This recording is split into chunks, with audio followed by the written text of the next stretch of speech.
Yes, good evening to all of you friends. We'll start the class at 9 p.m. Few more seconds to go.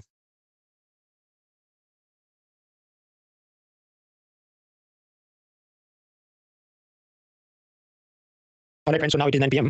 We'll start this class. My first question is, can you see me? Can you hear me? देख सकते हैं, सुन सकते हैं, to vote करें. Isha, Faizan, Amu, Lalit, Saira, Zahida, Ankita, Agarwal. In the just move forward. और ये video में कुछ भी इशू है तो कंट्रोल या कंट्रोल प्रेस करें. क्रोम ब्राउज़र इंस्टॉल करें, लॉगिन और मोबाइल से देखने में इंटरनेट स्पीड सही हो then it should work. Class में जो भी डाउट है पेन से लिख दीजिए. क्लास के बाद गूगल फॉर्म से पूछ लीजिए. चैट बॉक्स के अंदर फर्स्ट लिंक है. फिर बुधवार को गुरुवार को उसी जगह मैं अपलोड करता हूँ. हैंड आउट कैसे डाउनलोड करते हैं, डाउट रिजर्वेशन की क्या सिस्टम है, ये सब मैं ऑलरेडी गुरुवार के लेक्चर में आपको बता चुका हूँ. अभी शिक्षक दिवस पे आप सबने जो शुभकामनाएं दी उसका आभार. शिक्षक दिवस पे जीवन बोध क्या है? जीवन बोध ये कोई भी टॉपर बन सकता है. शर्त है कि वो मानसिक रूप से गरीब ना हो. Big college, small college, English medium, not English medium, bright, not so bright, everyone can clear UPSC. मैं याद करना चाहूंगा 2014 का मतलब आज से 10-11 साल पुराना ये फोटो है. तब मैं नौकरी करता था. ये मैं हूं पीछे. पीपा नाम की एक सरकारी संस्था है गुजरात गवर्नमेंट की, जहाँ पर ये सब हॉस्टल, लाइब्रेरी सब सुविधा दी जाती है. यूपीएससी तैयारी करने वालों को उनकी अलग एंट्रेंस टेस्ट वगैरह होती. तो वहाँ से जो सिलेक्ट हुए थे करीब 14 टॉपर्स, उसमें 4 आईएएस बने थे. अनिल दामेलिया साहब, वो उनका आखिरी अटेम्प्ट था. अभी वडोदरा कलेक्टर है. फिर मिहिर पटेल बनासकांठा कलेक्टर. फिर एक राजेंद्र साहब थे, वो पहले डेप्यूटी सेक्शन ऑफिसर मतलब क्लास 3 में सिलेक्ट हुए थे. फिर से तैयारी करके आईएएस बने थे. चौथे ललित नारायण सिंह, वो पहले ईपीएफओ में थे. फिर उन्होंने फिर से परीक्षा देके आईएएस बने थे. अभी साबरकांठा कलेक्टर. मतलब डिस्ट्रिक्ट ऑफ गुजरात. उस साल की मतलब पॉजिटिव बात भी ये थी कि जो 4 गुजरात से थे उनको गुजरात कैडर ही मिला. वरना उसके बाद वाले सालों में ऐसा हुआ कि व्यक्ति सिलेक्ट हुआ आईएएस में, पर गुजरात की जगह उसको तेलंगाना मिला हो, केरला मिला हो, ऐसा सब होते रहता है. वो सब इनसाइड आउटसाइड के अलग-अलग रूल्स है, उसमें हम नहीं जा रहे. उसके अलावा भी सब लोग थे. जैसे वो रैंकिंग सिस्टम होती है तो शुरुआत में जो आईएएस है, फिर आईपीएस. एक वसावा साहब थे, वो आईपीएस बने, अभी सीबीआई में है. फिर एक जॉयसर साहब थे, वो भी डीआईजी बन गए.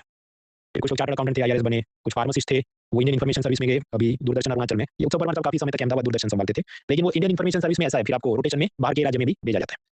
इंडियन आर्य रेलवेज में वो भी फार्मेसी से वगैरह हो गया. पॉइंट इज, इसमें सिर्फ 2 ही ऐसे लोग हैं कि अमित वसावा साहब मेरे ख्याल से वाईएम से थे. ये पहले इसरो में थे. अविनाश साहब वो आईटी से थे. तो 2-3 लोग ऐसे थे जो आईटीआईएम से थे. बाकी सब ऐसे एकदम सामान्य कॉलेज से, small town, small colleges, not English medium. और ऐसा भी नहीं कि कॉलेज में कोई गोल्ड मेडलिस्ट वगैरह, but still they manage to crack. तो हर एक की अपनी स्ट्रगल है, अपनी कहानी है. मेरा कहना यह है कि कोई भी टॉपर बन सकता है. दिमाग में ऐसा नहीं लाना कि मेरी ऐसी रॉयल एंट्री पर्सनालिटी नहीं, मैं बॉलीवुड हीरो हीरोइन जैसा नहीं दिखता, इसलिए मैं नहीं बन सकता. क्योंकि आप समझो यूट्यूब का एल्गोरिथम कैसा है. यूट्यूब का एल्गोरिथम ऐसा है कि टॉपर्स की रील काटो आप, जो ज्यादा क्लिकबेट बोलता है, जो ज्यादा खूबसूरत दिखता है, वो तो शॉर्ट्स तो ऐसे ही चलेगा. देन इट क्रिएट्स मतलब एक इंफीरियरिटी कॉम्प्लेक्स, हीन भावना आ जाती है अपने में. अच्छा मैं तो ऐसा नहीं हूं, मेरा तो प्रोफाइल, मेरा क्या होगा. उसमें से आप बाहर निकलिए. 1000 लोग सिलेक्ट हो रहे हैं ना रील में, तो 20 भी नहीं, 4-5 ही ऐसे हैं जो एकदम उनके रील्स चलते हैं. बाकी बहुत सारे लोग हैं, उनको आप जानते नहीं, पर वो भी काफी उपलब्धि है उनकी. तो ये पहला मेरा जीवन बोध है, कोई भी टॉपर बन सकता है. दूसरा जीवन बोध ये है, फ्रॉम गंगाजल मूवी. ये एक सब इंस्पेक्टर मंगीराम. सर हम पीएचडी इंटेलेक्चुअल बनेंगे ताकि टफेस्ट एमसीक्यू टिक कर पाएं और बेस्ट प्रीलिम स्कोर का मेडल लेंगे आपसे. और यूपीएससी का भाई ऐसा कोई मेडल है ही नहीं, तो फालतू की मजूरी क्यों करें. मतलब हम जो प्रीलिम में तुम बेस्ट स्कोर ला उसका क्या है. 2015 में रैंक 1 टीना डाबी 96 मार्क्स. रैंक 99 गौरव अग्रवाल, उनके और ज्यादा मार्क है 138. और भी टेबल आप देखिए, मैं जरा खिड़की दरवाजे बंद करूं.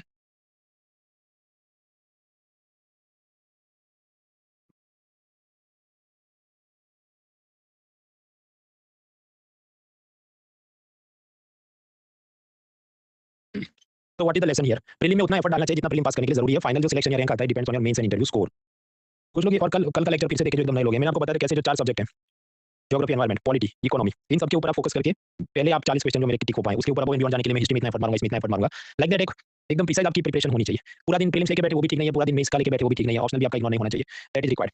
तो रैंक 1 लाने के लिए हाईएस्ट स्कोर लाना जरूरी नहीं है प्रीलिम्स में. खैर इकोनॉमी में आगे बढ़ते हैं. तो देखिए पहला जो अपना हैंडआउट है जो 18 अगस्त को मैंने अपलोड किया था वही चल रहा है, आज खत्म भी हो जाएगा. उसमें डायरेक्ट टैक्स ज्यादातर हमने देख लिया, 2 ही मुद्दे बचते हैं, इनकम टैक्स, टीडीएस और छोटे-छोटे शेयर बाजार के टैक्स, जो अभी हम समझेंगे.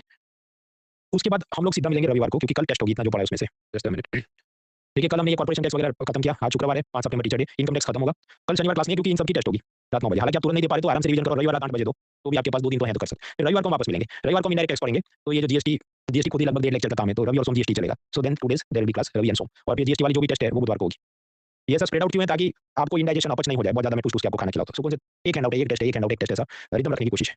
Anyway so let's just recap. कल रात तक हमने क्या देखा था, डायरेक्ट टैक्सेस. उसमें जो आपके जॉब, बिजनेस, मैन्युफैक्चरिंग, सर्विस पे लगते हैं, मतलब उसके लिए आपको श्रम करना पड़ता है, मजदूरी करनी पड़े. हर महीने लेफ्ट राइट करो तब जाके सैलरी आती है. तो उस पे लगता है इनकम टैक्स. कंपनी वालों को भी हर महीने मजदूरी करे, सब सेल्स मार्केटिंग, तो पैसा आएगा, प्रॉफिट, उस पे लगता है कॉर्पोरेशन टैक्स. एक बात. दूसरा, आपने जो पैसा शेयर बाजार में डाला तो उसका फिर लेफ्ट राइट नहीं करें, वो शेयर बाजार अपने हिसाब से चढ़ेगा, आप बेचेंगे. ऐसे जो आपके एसेट्स है, चाहे शेयर बाजार है, मकान है, बिटकॉइन है, ये सब कैपिटल एसेट्स हैं, उसके प्रॉफिट पे लगता है direct tax, that is capital gains tax.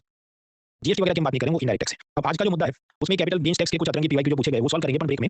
पहले हम थोड़ा इनकम टैक्स समझ लेते हैं, और नोट पेन लेके बैठना, क्योंकि इनकम टैक्स आसानी है, पर थोड़ा पेन पेंसिल खुद भी लिखना चाहिए. देखिए इनकम टैक्स के 2 रिजीम बन चुके हैं. एक है ओल्ड टैक्स रिजीम, उसको हम बाद में देखेंगे. पहले हम न्यू टैक्स रिजीम देखते हैं, क्योंकि वो समझने में समझाने में आसान है. तो न्यू टैक्स रिजीम का ऐसा हिसाब है कि मान लो मैं सीनियर सिटीजन हूं नहीं, ओल्ड मैन में हूं नहीं, मतलब 70 या ऊपर, ऐसे सब उसके अलग स्लैब होते हैं. खैर, तो एक नॉट सीनियर सिटीजन, और मान लो वो नौकरी कर रहा है, नौकरी की उसको सैलरी आ रही है, और पूरे साल की उसकी सैलरी है 12,75,000.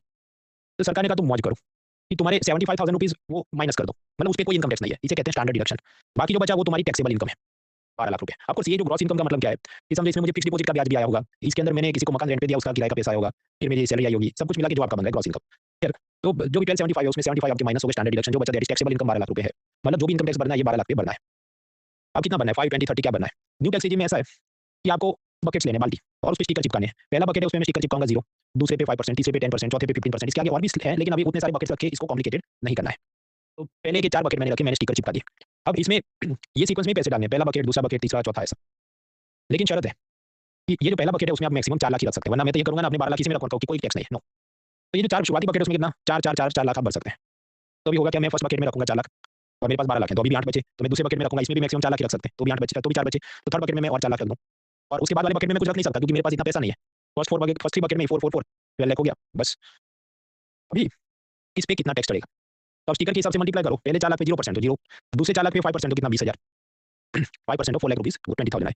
तीसरे 4 लाख पे कितना 10% तो 4 लाख का 10% क्या होगा 40,000। चौथे बकेट तक तो इतना पैसा ही नहीं मेरे पास, तो उसमें कुछ है ही नहीं, तो कोई टैक्स भी नहीं है। तो टोटल मुझे टैक्स कितना भरना है, 0 + 20 + 40 कितना 60,000 रुपये मुझे इनकम टैक्स भरना है। तो टैक्सेबल इनकम 12 लाख है तो आपको टैक्स कितना भरना है 60,000। आप कहेंगे भाई तुम इतने दिन से तो ये बोले 12 लाख तक कोई टैक्स नहीं है, अभी तुम बोले 60,000 है। वैसे ये जो मेरी टैक्स लायबिलिटी है कितना 60,000, तो सरकार ने कहा मौज करो तुम्हें उतना टैक्स रिबेट मिल जाएगा, मतलब उतने पैसे तुम्हारे माइनस। तो टैक्स भरना है 60, सरकार ने बोला रिबेट है 60, तो प्लस माइनस कैंसिल, जब बाय 0 तो नेट टैक्स लायबिलिटी शुद्ध रूप से मुझे कितना कर भरना है, जब कुछ नहीं भरना है। तो मतलब 12 लाख रुपए तक कोई टैक्स भरना नहीं है। इन रियलिटी 12,75,000 तक कोई टैक्स नहीं भरना है। वैसे कि आपकी सैलरी 12,75 थी तो पहले 75 तो उसने ऐसे डिडक्ट करा दिया माइनस, फिर जो बचा वो टैक्सेबल इनकम थी 12 लाख, इस पे भरना कितना था 60,000, उतना ही माइनस कर दिया रिबेट, तो जब आ गया 0 तो you don't have to pay any tax. तो ये न्यू टैक्स रिजीम है। अब आप समझिए तो फिर क्या सबको माफ है, नहीं 12 लाख रुपए तक आप कमाते हैं तो आपका 0 आएगा। अगर आप 16 लाख कमाते हैं तो आपको टैक्स भरना पड़ेगा, वो जो भी आगे और भी बकेट है उसमें और भी पैसे आप रखेंगे और फिर टैक्स जो चलेगा 1,20,000 इनकम टैक्स। इस पे सरकार कोई रिबेट नहीं देगी क्योंकि सरकार ने क्या रिबेट किसके लिए, जो अप टू 12 लाख रुपीस कमा रहा है उसको रिबेट है, उसके ऊपर वालों को नहीं है। तो that means if I am earning 16 lakh तो मुझे 1,20,000 इनकम टैक्स भरना पड़ेगा CRD Modi, because I will not gate rebate. अब यहाँ पर जो ये स्लैब्स हैं इसे मैंने आपको कहा न्यू टैक्स रिजीम है। न्यू टैक्स रिजीम में भी समझो अलग-अलग टाइम पे उनके अलग-अलग परसेंटेज चलते थे। 2024 तक उनका ऐसा था, मतलब आई थिंक 2019 या 20 में ये नई सिस्टम लाए थे। तो पहले क्या था 5, 10, 15, 20, 30 ऐसे स्लैब्स थे। अब वो तो गया और उसमें ऐसा था कि 7 लाख रुपए तक आपको कोई इनकम टैक्स नहीं भरना था क्योंकि आपको रिबेट मिल जाता था। अभी 2025 का जो नया बजट आया उसने कहा कि हम थोड़ा और रिफाइनमेंट करते हैं। वो ऐसा कि अब स्लैब क्या 0, 5, 10, 15, 20, 25, 30 और उसमें आपको 12 लाख रुपीस तक कोई इनकम टैक्स नहीं भरना क्योंकि भरना तो होगा 60,000 पर उतना रिबेट मिल जाता है। सो अप टू 12 लाख रुपए taxable income, you don't have to pay any income tax. अब यहाँ पर आप देखिए जो बकेट्स मैंने आपको सिखाया उसकी मैक्सिमम कैपेसिटी वो हिसाब कैसा था। देखिए पहले 4 लाख पर कोई नहीं, तो वो मैंने बताया 4 लाख वाला था। फिर क्या 4 लाख 1वें रुपए से लेके 8 लाख, मतलब दूसरे 4 लाख पे 5% टैक्स था। फिर 8 लाख 1वें रुपए से लेके 12 लाख तक वो भी 4, फिर 12 से 16 लाख उस पे 15, 16 से 20 लाख उस पे 20, 20 से 24 लाख उस पे 25%। अब समझिए यहाँ क्या हो रहा है, 4-4 की रेंज में इस बकेट्स हैं। आपके तो फिर तो करोड़पति का क्या हिसाब होगा। वैसे अगर आप 24 लाख से ज़्यादा जितना कमाते हैं तो 24 लाख के ऊपर जो भी 24 लाख 1 बार रुपया, 2 बार रुपया, 5 करोड़, 50 करोड़, जो आखिरी बकेट है उसकी कैपेसिटी इनफाइनाइट है। मतलब 24 लाख के ऊपर जितना है वो लास्ट बकेट में आप रखेंगे और वो बकेट में जितना है 5 करोड़, 25 करोड़ सब आपको रखना पड़ेगा और उस पे टैक्स कितना उस पे हाईएस्ट है 3030%, 3030%। इस कारण से जो करोड़पति आदमी है तो उसको टैक्स भी ज़्यादा भरना पड़ेगा क्योंकि वो लास्ट वाले बकेट में उसको ज़्यादा पैसा रखेगा, उस पे 30% टैक्स है। तो ये न्यू टैक्स रिजीम तो 2025 वाली हम याद रखेंगे, आपके तो 2024 वाली याद रखिए। जरूरत नहीं है, अपन स्टेट सर्विस वाले क्वेश्चन बैंक अपडेट नहीं करते, उनका अलग हिसाब चलता है, तो वहां पर आप देख लें। बाकी आईएएस के लिए नया जो जान लिया वो काफी है। अभी इसमें ओल्ड टैक्स रिजीम भी समझनी है, ओल्ड टैक्स रिजीम थोड़ा बाद में समझते हैं, पहले न्यू टैक्स रिजीम थोड़ा और समझ लेते हैं। देखिए मुझे ये 5 earning 12 lakh rupees 60,000 income tax भरना था, सरकार ने माफ कर दिया मुझे रिबेट देकर, 1 लाख का कैशबैक देके। तो सरकार का लॉस है, मेरा बेनिफिट है कि मुझे अब पहले 60,000 टैक्स भरना पड़ता, अब इनकम टैक्स नहीं भरना है। आपके तो लॉस नहीं होगा, सरकार लॉस का क्यों धंधा कर रही है, सरकार नींबू निचोड़ निचोड़ के क्यों टैक्स नहीं ले रही है। इसका कारण ये है कि सरकार चाहती है उस बहाने पब्लिक, देखिए अगर सरकार ज़्यादा इनकम टैक्स लेगी तो अपने पास ये 60,000 बचते नहीं मेरी सैलरी में से, तो मैं नया मोबाइल नहीं लेता, मैं नया कोई कंप्यूटर नहीं लेता, फर्नीचर नहीं लेता। इस कारण से क्या होगा, डिमांड कम हो जाएगी तो प्रोडक्शन कम हो जाएगा तो जीडीपी कम हो जाएगा। इसलिए बात ऐसी है कि अगर टैक्स बढ़ाया जाता है, इफ टैक्स इज इंक्रीज्ड, तो इकोनॉमिक आउटपुट कम हो जाता है क्योंकि पब्लिक शॉपिंग नहीं करेगी तो प्रोडक्शन नहीं होगा, प्रोडक्शन नहीं होगा तो जीडीपी बढ़ेगा नहीं। जीडीपी क्या होता है, एक साल में जितना प्रोडक्शन हुआ वो जीडीपी है। इसलिए कहा जाता है कि tax multiplier is a negative multiplier, जितना ज्यादा टैक्स मांगोगे उतना ये जीडीपी को नुकसान करता है। अब इसमें इनकम टैक्स तो चलिए आपके बराबर 12 लाख तक माफ कर दिया। हम लोग रविवार को देखेंगे जीएसटी में भी बहुत कुछ चेंज कर दिया कि पहले 5, 12, 18, 28 स्लैब या बोला सिर्फ 5 और 18 ही रखते हैं। क्यों, ताकि वहां पर भी कम टैक्स है तो पब्लिक शॉपिंग ज्यादा करे, तो अपना जीडीपी ठीक रहे। क्योंकि हम एक्सपोर्ट आजकल ज्यादा कर नहीं पाएंगे क्योंकि आप जानते हैं ट्रंप ने जो टैरिफ लगाया है 50% टैक्स, तो सरकार को पहले से अंदेशा था, इसलिए उन्होंने जो बजट बनाया और उससे पहले इकोनॉमिक सर्वे आया था उसने भी एडवाइस दिया था कि हमने हमारा लोकल डोमेस्टिक कंजम्पशन बढ़ाना होगा। बाहर एक्सपोर्ट करने में अमेरिका यूरोप सबके ये जो टैरिफ वॉर चलता है, अपने प्रोडक्ट्स पे ज्यादा टैक्स लगाएंगे तो भारत की पब्लिक भारत का सामान ज्यादा खरीदे, ऐसी कुछ जुगाड़ करनी होगी। इस कारण से 2025 में पाएंगे इनकम टैक्स में भी ये चेंज किया और अभी जीएसटी के अंदर भी उन्होंने चेंज किया, जो हम लोग संडे रविवार को पढ़ेंगे। अभी यहाँ पर मैंने कहा मेरा 60,000 का फायदा है, तो गवर्नमेंट का लॉस कितना है 60,000 का, वो काल्पनिक नुकसान है कि सरकार ने कहा माफ किया तो इसे टैक्स नहीं लेंगे। तो ये जो 60,000 का सरकार को लॉस हो गया, इसको हम कहते हैं टैक्स एक्सपेंडिचर या रेवेन्यू फॉरगॉन, प्रत्यक्ष राजस्व। और सरकार ने ऐसा क्यों किया है, क्योंकि सरकार चाहती है आप ज्यादा शॉपिंग करो, कंजम्पशन करो, जीडीपी में मदद करो। तो टैक्स में जब भी चेंज करके सरकार द्वारा आपको ज्यादा छूट दी जाती है, then whatever is the notional loss, काल्पनिक नुकसान हुआ सरकार का, उसे revenue expenditure, revenue tax expenditure या रेवेन्यू फॉरगॉन कहा जाता है। इसके पीछे एक और भी कारण है। समझिए सरकार अगर 0% इनकम टैक्स लगाए तो सरकार कितना कमाएगी, 0 रुपया। सरकार अगर 100% इनकम टैक्स लगाएगी तो सरकार कितना कमाएगी, 0 रुपया। क्योंकि अब समझो अगर आप लाख रुपए कमा रहे, सरकार कहते हैं उतना ही टैक्स है 100%, तो आप काम ही नहीं करेंगे ना, सारा पैसा टैक्स नहीं देना है तो इसका मतलब कि बीच की कोई सिचुएशन होनी चाहिए 20%, 30%, 40%, 50, 60। तो ये जो टैक्स मल्टीप्लायर है वही कंसेप्ट एक और भी है उसके साथ जुड़ा लाफेयर का, जो अभी नहीं समझ रहे हैं वो to be black money next week समझेंगे। वो भी यही कहता है कि एक हद तक अगर सरकार इनकम टैक्स बढ़ाती है तो कलेक्शन बढ़ेगा, एक हद से ज्यादा बढ़ा देगी तो कलेक्शन कम हो जाएगा क्योंकि पब्लिक काम करना छोड़ देगी। यार इसको अभी बहुत दिमाग में नहीं उतारना क्योंकि नेक्स्ट वीक आराम से हम लोग लाफेयर को पढ़ेंगे। तो ये सब देखते हुए सरकार ने टैक्स में माफी दी है, मतलब बेवकूफ है सरकार इसलिए माफी दी ऐसा नहीं है, समझदार है सरकार इसलिए माफी दी है। But it is only if you are earning up to 12 lakh rupees तो वहाँ पे 16 लाख 2-5 करोड़ कमाते हैं तो फिर तो टैक्स भरना पड़ता है। नाउ ये तो हमने देखा न्यू टैक्स रेजिम काफी आसान था, 4-4 लाख स्लैब बनते हैं और 12 लाख तक कोई टैक्स नहीं है। इससे पहले जो सिस्टम था उसे कहते हैं old tax regime. Old tax regime ऐसा है कि उसमें आपको एलआईसी पब्लिक प्रोविडेंट फंड ये सब में आप पैसा सेव करते हैं तो ये लोग आपको माफ करेंगे। नए सिस्टम में ऐसा है नहीं, वो समझते हैं। ओल्ड टैक्स रेजिम ऐसा है पुरानी कर व्यवस्था कि मान लीजिए आप लेस देन 60 ईयर के एक पर्सन है और आपकी सैलरी है 7.5 लाख रुपए, तो सरकार कहेगी देखो उसमें 50,000 तुम्हारा स्टैंडर्ड डिडक्शन है, मौज करो, उस पर कोई इनकम टैक्स नहीं। फिर जो आपके पास है आपके में 50,000 एनपीएस में इन्वेस्ट कर रहा हूँ, न्यू पेंशन जो ये नेशनल पेंशन सिस्टम है उसमें डाल रहा हूँ तो माफ किया उतना भी, उस पर कोई इनकम टैक्स नहीं। फिर आप एलआईसी इक्विटी लिंक्ड सेविंग्स की मतलब म्यूचुअल फंड का होम लोन लिया उसका ब्याज चुका रहे हैं तो वो सबका 1.5 लाख रुपए और आप माइनस करवा सकते हैं। फिर जो बचे that is called your taxable income, तो ये सब आप माइनस करेंगे तो करीब 5 लाख रुपए आपकी टैक्सेबल इनकम होगी और इस पे आपको टैक्स भरना है ओल्ड टैक्स रेजिम में। तो ओल्ड टैक्स रेजिम अलग कैसे, देखो न्यू टैक्स रेजिम में आपको एक ही बार माइनस करने दिया, let me go here. New tax regime में आपको सिर्फ ये माइनस करने दिया स्टैंडर्ड डिडक्शन 75,000। फिर मैं ये कहूँ कि मैंने एनपीएस पेंशन में 50,000 लगाए, 70,000 लगाए, एलआईसी में 80,000 लगाए, तो उसका कोई माफ नहीं है। नई जो व्यवस्था है उसमें, पुरानी में सब माफ था, इसलिए दोनों उस हिसाब से अलग है। Anyway so let me go back, I was talking about the old tax regime. पुरानी प्रणाली जो है उसमें ऐसा कि जो भी मतलब 7.5 लाख तक कमाते हैं फिर आपको ये सब माइनस मिला तो टैक्सेबल इनकम हुई 5 लाख। और जो पुरानी स्लैब्स हैं पुरानी ओल्ड टैक्स रेजिम में वो स्लैब थोड़े अलग है कि उसमें आप 0, 5, 20, 30 ऐसे स्लैब्स हैं। अब जो पहला स्लैब है उसमें 4 लाख नहीं सिर्फ 2.5 लाख ही आप भर सकते हैं पहले बकेट में, उस पर कोई इनकम टैक्स नहीं। फिर नेक्स्ट बकेट है उसमें भी 2.5 लाख ही भर सकते हैं, मतलब 2.5 लाख एक रुपए से लेकर 5 लाख वो दूसरे बकेट में भरो, उस पर 5% इनकम टैक्स। तीसरा है उसमें मैक्सिमम 5 लाख भर सकते हैं, 5 लाख एक से लेकर 10 लाख भरो उसमें। फिर चौथा या फाइनल जो है 30% उसमें जितना भरना है उतना भरो, मतलब आपके पास करोड़ रुपए तो ultimately first 3 bucket are fill then you have to fill up the last bucket. तो ऐसी ओल्ड टैक्स रेजिम में भी आप समझो बहुत लोड नहीं लेना, ये अब खत्म ही हो जाएगी कुछ सालों में। मैं आपको बता रहा हूँ कि वो व्यवस्था क्या थी। उसमें क्या ऐसे स्लैब से वो 4-4 लाख वाले नहीं है, उसमें से बतरंगी है, पहले 2.5 लाख है फिर थोड़ा है फिर थोड़ा थोड़ा। उसके ऊपर अगर कोई सीनियर सिटीजन है 60 to 80 वाला तो उसके स्लैब अलग होते हैं, कोई वेरी सीनियर सिटीजन है तो उसके स्लैब अलग होते हैं। वो कौन से स्लैब है वो भी हम पढ़ने नहीं बैठेंगे, सभी लोगों को उनको शुरुआती स्लैब में और माफी या छूट मिलती है in the old tax regime. New tax regime में ऐसा नहीं है, न्यू टैक्स रेजिम में सीनियर सिटीजन के अलग स्लैब नहीं है, सबका एक ही स्लैब है जो सबको स्टैंडर्ड 4-4 लाख वाले बने। तो हम बात कर रहे थे ओल्ड टैक्स रेजिम की, और उसमें मान लो कोई व्यक्ति है जो 5 लाख रुपए तक उसकी टैक्सेबल इनकम है, तो फिर वो हर एक बकेट में भरेगा, कुल मिला के समझो वो हर एक बकेट में भरेगा, उसको टैक्स भरना है 12,500, लेकिन उसको उतना ही रिबेट भी मिल जाएगा 12,500, तो जब आएगा जीरो। मतलब जो पुरानी व्यवस्था है उसमें ऐसा है 5 लाख रुपए तक आप कमाते हैं तो कोई टैक्स नहीं, हालांकि उसमें ये एलआईसी एनपीएस ये सब जो तो 7-7.5 लाख रुपए तक भी आप कमाते तो कोई टैक्स नहीं है। That is the old tax regime. और ओल्ड टैक्स रेजिम में तकलीफ क्या है, ओल्ड टैक्स रेजिम में तकलीफ क्या है, ये सब आपको दिमाग खर्च करना पड़ता है। अच्छा एनपीएस में कितना माफ मिलता है, एलआईसी में कितना माफ मिलता है, कौन से फॉर्म में क्या लिखना है, तो हमेशा आप निर्भर रहते हैं चार्टर्ड अकाउंटेंट पे, उसको पूछ के आपको करना पड़े। इस कारण से जो ओल्ड टैक्स रेजिम की ये जो कॉम्प्लिकेशंस थी उसको सुधारने के लिए 2020 बजट में सरकार ने कहा हम ये न्यू टैक्स रेजिम आपको दे रहे हैं। न्यू टैक्स रेजिम में कोई दिमाग नहीं खर्च करना, एक है जो भी आप कमाते हैं उसमें मैक्सिमम सैलरी वाला है तो थोड़ा माफ होगा, बाकी सब पे कैलकुलेट करके भर दो, खत्म। तो new tax regime is more simple, it is less dependent on the chartered accountants, क्योंकि यहाँ एलआईसी पीएफ ये सब का बहुत दिमाग खर्च नहीं करना पड़ता। तो new tax regime old tax regime, old tax regime का मतलब डिफाइनिंग फीचर क्या है, एलआईसी पब्लिक प्रोविडेंट फंड ये सब में आप अगर बचत करते हैं आपको टैक्स का लाभ मिलता है। अब कुछ लोग ये जो रिबेट है, मैंने आपको बताया rebate in the new tax regime, अगर मैं 12 लाख कमा रहा हूँ आई have to pay income tax 60,000 और उतना ही मुझे रिबेट मिला है, इसलिए मुझे टैक्स जीरो भरना है। लेकिन आप समझो ये ऐसी बात है कि जितना आपको टैक्स भरना है उतनी रिबेट आएगी, उससे ज्यादा नहीं आएगी। फॉर एग्जाम्पल कोई अगर किसी को इनकम टैक्स भरना है 12,500 तो उसको रिबेट आएगी 12,500, तो जीरो हो गया। ऐसा नहीं कि उसको भी 60,000 आएगी, तो मतलब डिफरेंस के हिसाब से उसको जो भी 40-50,000 रुपए सरकार कैशबैक देगी तो भाई आपको लगता है सरकार ऐसी अपनी दिल वाली है, नहीं। तो ये सब अप टू होता है, समझो अप टू का मतलब क्या है, अप टू का मतलब क्या है। अभी बीच में यूट्यूब ने एक नया नियम किया कि जो छोटे यूट्यूबर्स हैं उनको कहा तुम्हें 25,000 हर महीने मिलेंगे, तो सब लोग पागल हो गए भाई सीधा सैलरी आ गया अपना, तो ऐसा नहीं है, वो अप टू है। उसमें क्या तुम 1 करोड़ व्यूज लेके आओगे तो तुमको 1,000 रुपए मिलेंगे, तुम 2 करोड़ व्यू लेके आओगे तो तुमको 2,000 रुपए मिलेंगे, तुम 25 करोड़ व्यू लेके आओगे तो तुमको 25,000 मिलेंगे, तुम 26 करोड़ लेके आओगे तो तुमको कितने मिलेंगे, 25,000 मिलेंगे। समझे, तो अप टू का मतलब ऐसा होता है कि हर एक को ब्लाइंडली पैसा बांट रही है सरकार, ना यूट्यूब ऐसा कर रहा है ना सरकार ऐसा कर रही है। तो जो टैक्स रिबेट है वो सारी बातें अप टू, मान लो किसी ने 10,000 इनकम टैक्स भरना है तो उसको रिबेट होगा 10,000, तो जब आएगा zero. It will not be like उसको भी 60,000 रिबेट मिलेगा तो इसलिए उसको 50,000 वापस आएगा, ऐसा कि कोई कैशबैक नहीं आता है। एनीवेज तो उसकी लोड लेनी नहीं, उसका एक और कारण है। आप समझिए हम लोग अभी 2025 में एग्जाम तो मई महीने में होनी है, तो इसके पहले एक और आएगा बजट 2026 का, तो फिर से हम ये सब गिनने बैठेंगे। इसलिए ये स्लैब्स याद रखने हैं, बहुत लोड लेना है, समझ करना। सिवाय के बीच में कोई बैंक या कोई आप परीक्षा दे रहे तो ही बात है, otherwise not worry about memorising slabs. उसका कारण क्या, अगले साल नया बजट आएगा कुछ उसमें फाइन ट्यून करेंगे वो, तो प्री सीरीज आएगी मेरी February 26, then we will study it again peacefully free of cost. अब ये जो ओल्ड टैक्स रेजिम मैंने आपको बताया 5, 20, 30 स्लैब्स थे उसमें, लेकिन मैंने आपको बताया उसमें दिक्कत क्या थी, एनपीएस एलआईसी ये सब में आपको पैसा सेव करो तो आपको टैक्स का फायदा मिलता है। अब जो मिडिल क्लास है वो सब क्या करेगा, वो सोचने बैठेगा, मिडिल क्लास सोचने ज्यादा बैठेगा, तो वो कहेगा अच्छा इसमें फायदा मैं लॉक कराता हूँ पैसा, और फिर आपका पैसा समझो एनपीएस एलआईसी सब अच्छी चीज है but it is lock for 20 years, और फिर उसके फॉर्म आप जमा करते रहो, तो एक इनकम टैक्स ऑफिसर का भी वर्कलोड बढ़ेगा ये सब डिडक्शन क्लेम देखने में कि इसका इतना माफ है उतना माफ है। As result what will happen, आप उतना पैसा स्पेंड नहीं कर रहे हो तो इमीडिएटली आप इकोनॉमी को मदद नहीं कर रहे हो। इसलिए सरकार ये जो न्यू टैक्स रेजिम लाई उसमें कैसा है कि देखो तुम ये एनपीएस एलआईसी सब जरूरत है तो करो, नहीं जरूरत है तो बहुत ज्यादा पैसा उसमें मत लगाओ, तुम दे दनादन शॉपिंग करो ताकि डिमांड बढ़े, ताकि प्रोडक्शन बढ़े, ताकि जॉब्स और जीडीपी बढ़े। इसलिए सरकार ने ये किया है। आपको सब मॉरली एथिकली सोचने बैठे तो इतनी ठीक बात भी नहीं है कि ये एक प्रकार से आपको जो समझदार आदमी है वो तो फिर भी एनपीएस एलआईसी सब में पैसा इन्वेस्ट करेगा फ्यूचर प्लानिंग के लिए। जो ना समझ है वो सोचे अच्छा है तो कोई टैक्स का फायदा नहीं तोड़ाओ पैसे, तो फिर अमेरिका जैसी सोसाइटी बन जाएगी कि मैं सिर्फ अपना देखूं मेरे बच्चों का क्या होगा वो सब अपना खुद का देख लेंगे वगैरह वगैरह।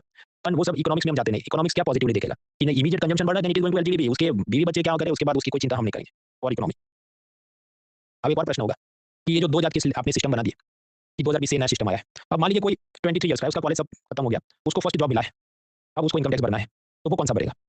तो उसको ऑप्शन दिया जाएगा फॉर्म में 2 जगह। अब वो दिमाग लगा के टिक करे तो बराबर है, अगर वो टिक नहीं करेगा कुछ भी, तो डिफ़ॉल्ट उसको न्यू टैक्स रेजिम में एनरोल कर दिया जाएगा। तो अगर व्यक्ति अपना ऑप्शन एक्सरसाइज़ नहीं करता फॉर्म भरते वक़्त, फर्स्ट जिसको जॉब मिला, फर्स्ट टाइम भरा है, तो उसको न्यू टैक्स रेजिम में डाल देंगे।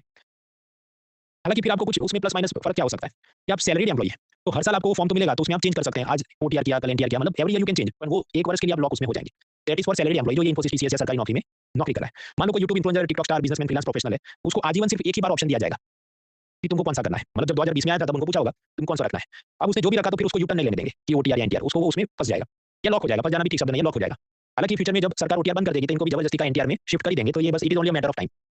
इसमें भी इतना दिमाग खर्च नहीं करना, लेकिन जब भी ऐसा स्टेटमेंट आए कि henceforth NTR is the default system, इसका मतलब क्या है कि जो भी नया करदाता है, उसको डिफ़ॉल्ट इसी में रखा जाएगा, सिवाय कि वो टिक करके कुछ और लिख देंगे, मुझे ओल्ड टैक्स सिस्टम में रहना है। बस उतना एक लाइन में याद रखना है। अब सरकार ये जो ओल्ड टैक्स रेजिम थी 5/20/30 वाली, वो खत्म करना चाहती है, फेज़ आउट करना चाहती है। इसलिए क्या करेंगे, हर साल उसमें कोई अपडेट नहीं देंगे। जैसे आप समझो कि आईफ़ोन 6 है आपके पास, तो एप्पल कंपनी खुद ही नहीं चाहती कि आप उसको यूज़ करें, आप नया खरीदो। तो क्या अपडेट आजकल उसके देता नहीं है, तो फिर आप व्हाट्सएप भी खोलो तो एकदम धीमा चलता है, हैंग होता है। तो अल्टीमेटली व्हाट विल हैपन, आप उसको छोड़ के नए में शिफ्ट हो जाओगे। तो सरकार यही कर रही है। ये जो ओल्ड टैक्स रेजिम है उसमें कोई बदलाव नहीं, उसमें हर साल 5/20/30 में सब रखा है। न्यू टैक्स रेजिम तो मैंने आपको बताया, पिछले साल अलग था, इस साल और मौज करवा दी। लास्ट ईयर तक न्यू टैक्स रेजिम में ऐसा था, 7 लाख तक टैक्स नहीं था, नए साल में क्या 12 लाख तक टैक्स नहीं। तो इस तरफ क्या सब हॉट एंड हैपनिंग चीज़ चल रही है। पुराने में कुछ स्लो ही है, मतलब ये कई सालों से ये सेम ही सिस्टम है, ओल्ड टैक्स रेजिम 5 लाख तक टैक्स नहीं और ये 3-4 स्लैब है। तो गवर्नमेंट भी एक प्रकार से आपको नज़ कर रही है। नज़ करना मतलब क्या, पिस्तौल नहीं दिखाना, आपको हल्के से थोड़ा धक्का मारना। देखो उस तरफ मज़ा ज़्यादा है, उस तरफ पर्वत ज़्यादा हरियाले हैं, the mountains are green on the other side, go there, NTR में जुड़ जाओ। That is the gist of it. Now आप याद करें कि इनकम टैक्स तो हमको भरना पड़ेगा। मान लो अभी मैंने आपको 16 लाख कमा रहे तो कोई रिबेट नहीं आता, आपको 1,20,000 टैक्स भरना पड़ेगा। तो ये सब इनकम टैक्स आप भरेंगे, वो कंसोलिडेटेड फंड में जाएगा। उसके ऊपर आपको सरचार्ज भी भरना पड़ेगा और उसके ऊपर हेल्थ एजुकेशन सेस भी चढ़ेगा। ये सब हमने कल लेक्चर में बात की थी। अब यहाँ पर आप समझिए, जो सरचार्ज है वो तो हर एक को भरना पड़ता है जिसको इनकम टैक्स भरना है। मतलब ये बात ऐसी है, let me go here. Suppose मैं 12 लाख कमा रहा हूँ, तो मुझे इनकम टैक्स 60,000 भरना था, लेकिन रिबेट आ गया ना 60, तो मुझे टैक्स भरना कितना है, 0।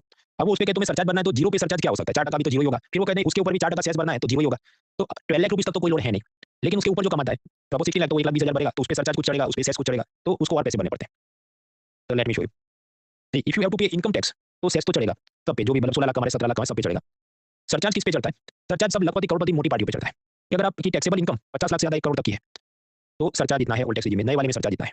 आप 5 करोड़ से ज़्यादा कमाते हैं तो पुरानी वाली सिस्टम में सरचार्ज इतना है, नई वाली सिस्टम में सरचार्ज इतना है। अब आप यहाँ पर देखिए, जो करोड़पति है उनको भी सरकार मौज करा रही है कि ओल्ड टैक्स रेजिम में सरचार्ज कितना है 37, न्यू टैक्स रेजिम में कितना है 25। तो उसको भी सरकार ने क्या किया, नज़ किया कि भाई शिफ्ट हो जाओ उधर, तुमको मौज ज़्यादा है। ये सारे सरचार्ज हमको याद नहीं रखने हैं, हमें बस इतना याद रखना है 2 थिंग्स। पहला कि जो 12 लाख के ऊपर कमाते हैं उनको इनकम टैक्स तो भरना है, सेस भी भरना है, लेकिन सरचार्ज किस पे चलता है, अगर वो लखपति, करोड़पति, मोटी पार्टी है। और उसमें भी जो न्यू टैक्स रेजिम है उसमें सरचार्ज रिलेटिवली सापेक्ष रूप से compared to old tax regime they are lower. Do not be overwhelmed by the data, ये सब डेटा याद नहीं रखना, आपको फिलॉसफी याद रखनी है उसकी। बाकी कैसे सरचार्ज कैलकुलेट होता है वो तो मैंने आपको कल बताया था। Now effectively how much tax you have to pay. मान लीजिए कोई आदमी 5 करोड़ से ज़्यादा कमा रहा है, तो ओल्ड टैक्स रेजिम में क्या होगा, मैक्सिमम स्लैब 30% में आएगा। उसके ऊपर उसको सरचार्ज भी ज़्यादा चढ़ेगा, मैंने आपको बताया 37%, तो 30% के ऊपर 37%, मतलब 11% एक्स्ट्रा सरचार्ज में जाएगा उसका। फिर हेल्थ एजुकेशन सेस, वो इनकम टैक्स 30% है, उस पे 4% सरचार्ज जो भर रहा है उस पे 4%, तो वो करीब 1% और जाएगा।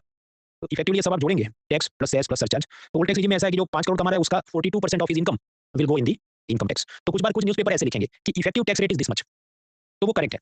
ये कुछ लोगों को परसेंटेज के ऊपर परसेंटेज का मैथ समझ नहीं आएगा, वो सब कंपाउंड इंटरेस्ट टाइप की चीज़ है, वो आप सीसेट की क्लास में देखना, वो अभी हम समझ नहीं बैठेंगे। अभी के लिए बस इतना मानो कि हाँ, टैक्स तो था 30%, ऊपर से सरचार्ज भरेगा तो 42% उसकी चली जाएगी इनकम टैक्स और सेस और सरचार्ज में। नए में क्या है, मैंने आपको बताया करोड़पतियों पे भी सरचार्ज थोड़ा कम रखा है। तो आपने इनकम टैक्स भरा, उस पे सरचार्ज और सेस, तो भी आप 5 करोड़ कमा रहे हैं, आपको 39% of your income will go in the income tax plus cess plus surcharge.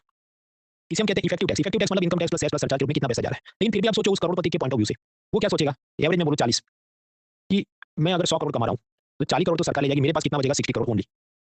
तो उसको 40 crore is a big amount actually. तो फिर वो सोचेगा मैं कैसे इसको बचाऊँ? तो सारे पैसे मैं कैश में लूँगा ताकि कोई मुझे पकड़ नहीं ले। मैं मॉरिशस, केमन आइलैंड कहीं और अपनी कंपनी रजिस्टर करके 2 नंबर के काम करूँ। मैं कनाडा का सिटीजन बन जाता हूँ, ब्रिटेन का सिटीजन बन जाता हूँ, उधर ही शिफ्ट हो जाता हूँ अपने बीवी बच्चों के साथ, और फिर इधर सिर्फ एक फिल्म करने या एक मैच खेलने आऊँगा और मैं बताऊँगा मैं तो उधर का रेसिडेंट हूँ, तो मेरी हर एक इनकम पे तुम माँग नहीं सकते पैसे। और जो लोग मुझे एडवर्टाइजमेंट के पैसे देते हैं एज़ अ क्रिकेटर, उनको मैं बोलूँगा मेरी केमन आइलैंड की कंपनी, उधर तुम पैसा दो, इधर इंडिया में मेरे को मत दो। तो इट क्रिएट्स मैनी मैनी मतलब challenges in the taxation system. वो सब ब्लैक मनी का मुद्दा है, वो हम लोग नेक्स्ट वीक समझेंगे। इसलिए कुछ लोग ये सलाह देते हैं, मतलब लोग नहीं क्रिटिक्स, कि भारत में टैक्स रेट बहुत ज़्यादा है, इसको मतलब मैक्सिमम 25% टैक्स सब पे होना चाहिए, अमीरों पे भी, तो फिर लोग ऐसा बदमाशियाँ कम करेंगे। कुछ लोग उल्टा बोलते हैं कि देखो ये जो अमीर लोग हैं वो ज़्यादा टैक्स नहीं भरे, इन पे और बढ़ा के 50 कर दो, 45 कर दो। हालाँकि नीति आयोग इसके हक में नहीं है कि अगर इतना ज़्यादा कर देंगे 50% टैक्स, तो फिर तो ये जितने क्रिकेटर और हीरो हीरोइन है सब लोग भाग जाएँगे कि मुझे ब्रिटेन में ही रहना है, इधर नहीं आना है। खैर, तो इनकम टैक्स का बेसिक हमने समझ लिया।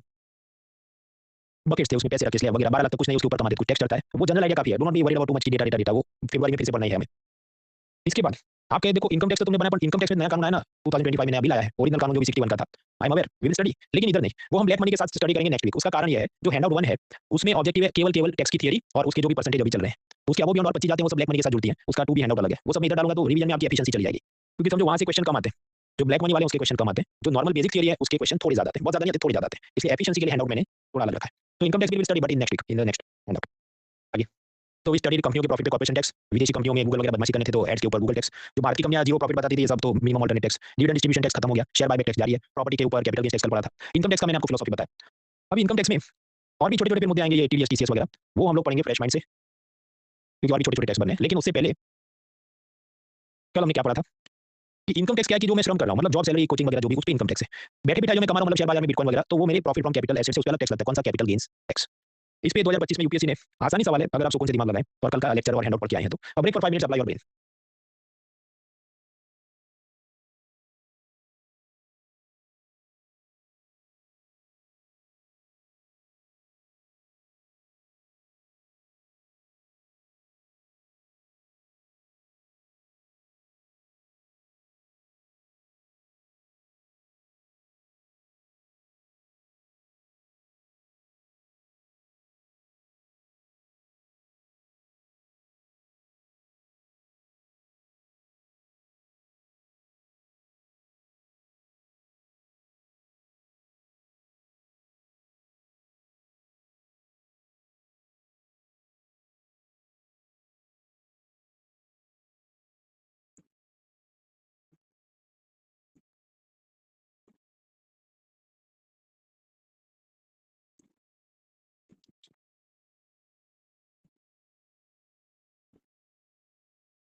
Three more minutes.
Thirty more seconds.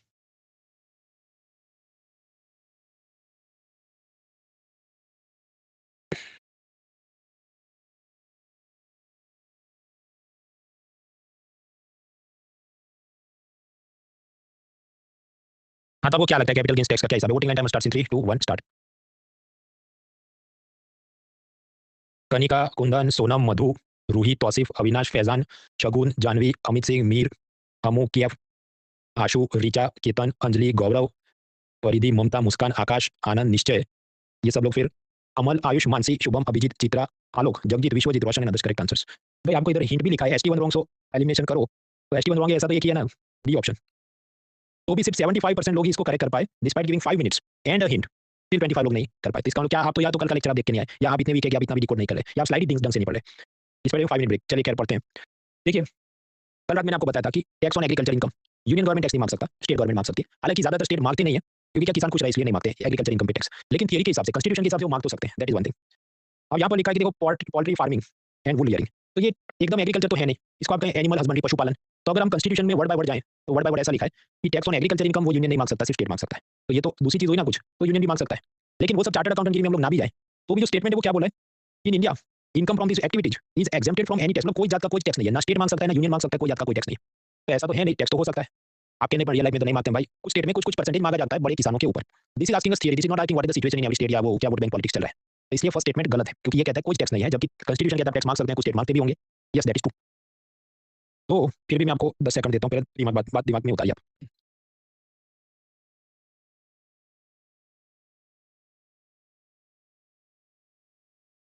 तो इस कारण से जो फर्स्ट स्टेटमेंट रॉन्ग है, क्योंकि आप समझो ये क्या बोल रहे हैं, एग्जेम्प्टेड फ्रॉम एनी टैक्स। मतलब या तो कोई कानून है या तो कोई कॉन्स्टिट्यूशन है जिसने संपूर्ण माफ करके रखा है, तो ऐसा तो कोई है नहीं।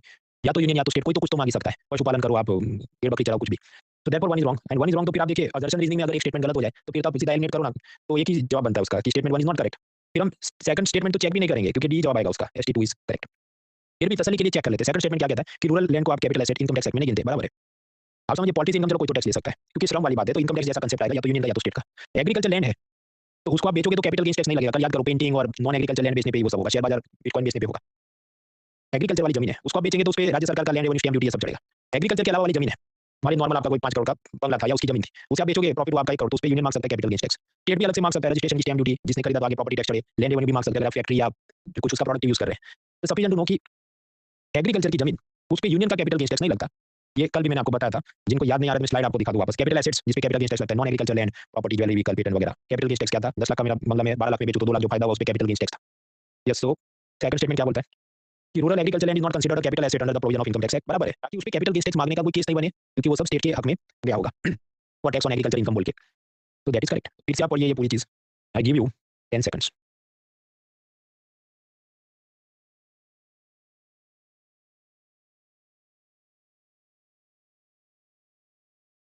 देखिए सेकंड स्टेटमेंट पे सोच विचार करने की नौबत आए उतना तो केस भी नहीं है क्योंकि फर्स्ट स्टेटमेंट जैसे एलिमिनेट करते जवाब आ जाता है डी। एग्जाम जब खत्म होती है तो पब्लिक बाहर आके क्या करती है, फर्स्ट रिएक्शन। पहले ऐसा नहीं था, पहले सोशल मीडिया और यूट्यूब ये सब नहीं था, अभी तो क्या बाहर ही कैमरा लेके खड़े रहते हैं सब ब्लॉगर्स, कैसा रहा पेपर कैसा रहा, और रेडिट कोरा टेलीग्राम पे भी पब्लिक लगती है। अब आप सोचिए सबसे ज्यादा उछल कूद या रोना धोना कौन करेगा? जिसका पेपर अच्छा गया वो कोई उछल कूद नहीं करेगा क्योंकि उसको पता है जीएस के बाद दोपहर और शाम को मुझे सीसेट का रिवाइज करना है।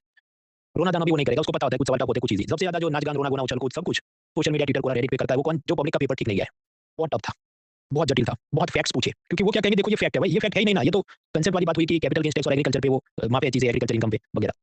तो it is not so difficult question, आप सुकून से उसको 2 मिनट मैट्रिक्स बनाओ एलिमिनेट करो तो कोई बड़ी बात ये है नहीं। So these are not actually tough question when you peacefully think about it, but tough किसके लिए नहीं है जो सुकून से पढ़ के रिवाइज करके गया है। अब हम कैपिटल टैक्स के कैपिटल गेन्स टैक्स के जोन में है तो उसका एक और पीवाईक्यू सॉल्व करते हैं, उसके बाद आगे टीडीएस समझते हैं। फिर से मैं आपको रिवाइज करूं कैपिटल गेन्स टैक्स क्या है कि share vehicle jewellery painting non agriculture land मेरे पास 10 लाख का 12 लाख में बेचा 2 लाख का प्रॉफिट है, इस पे अलग टैक्स लगता है, that is capital gains tax. फिर समझो इस पे इनकम टैक्स नहीं लगेगा क्योंकि इस पे ये वाली चीज लगी, इनकम टैक्स किस पे लगेगा? मेरी सैलरी पे, ये कोचिंग के धंधे पे वगैरह वगैरह। अभी आपको जो प्रश्न है वो ये वाला है, मैं आपको पूरा 1 मिनट देता हूं, सुकून से सोचो, फिर मैं वोटिंग लाइन खोलता हूं।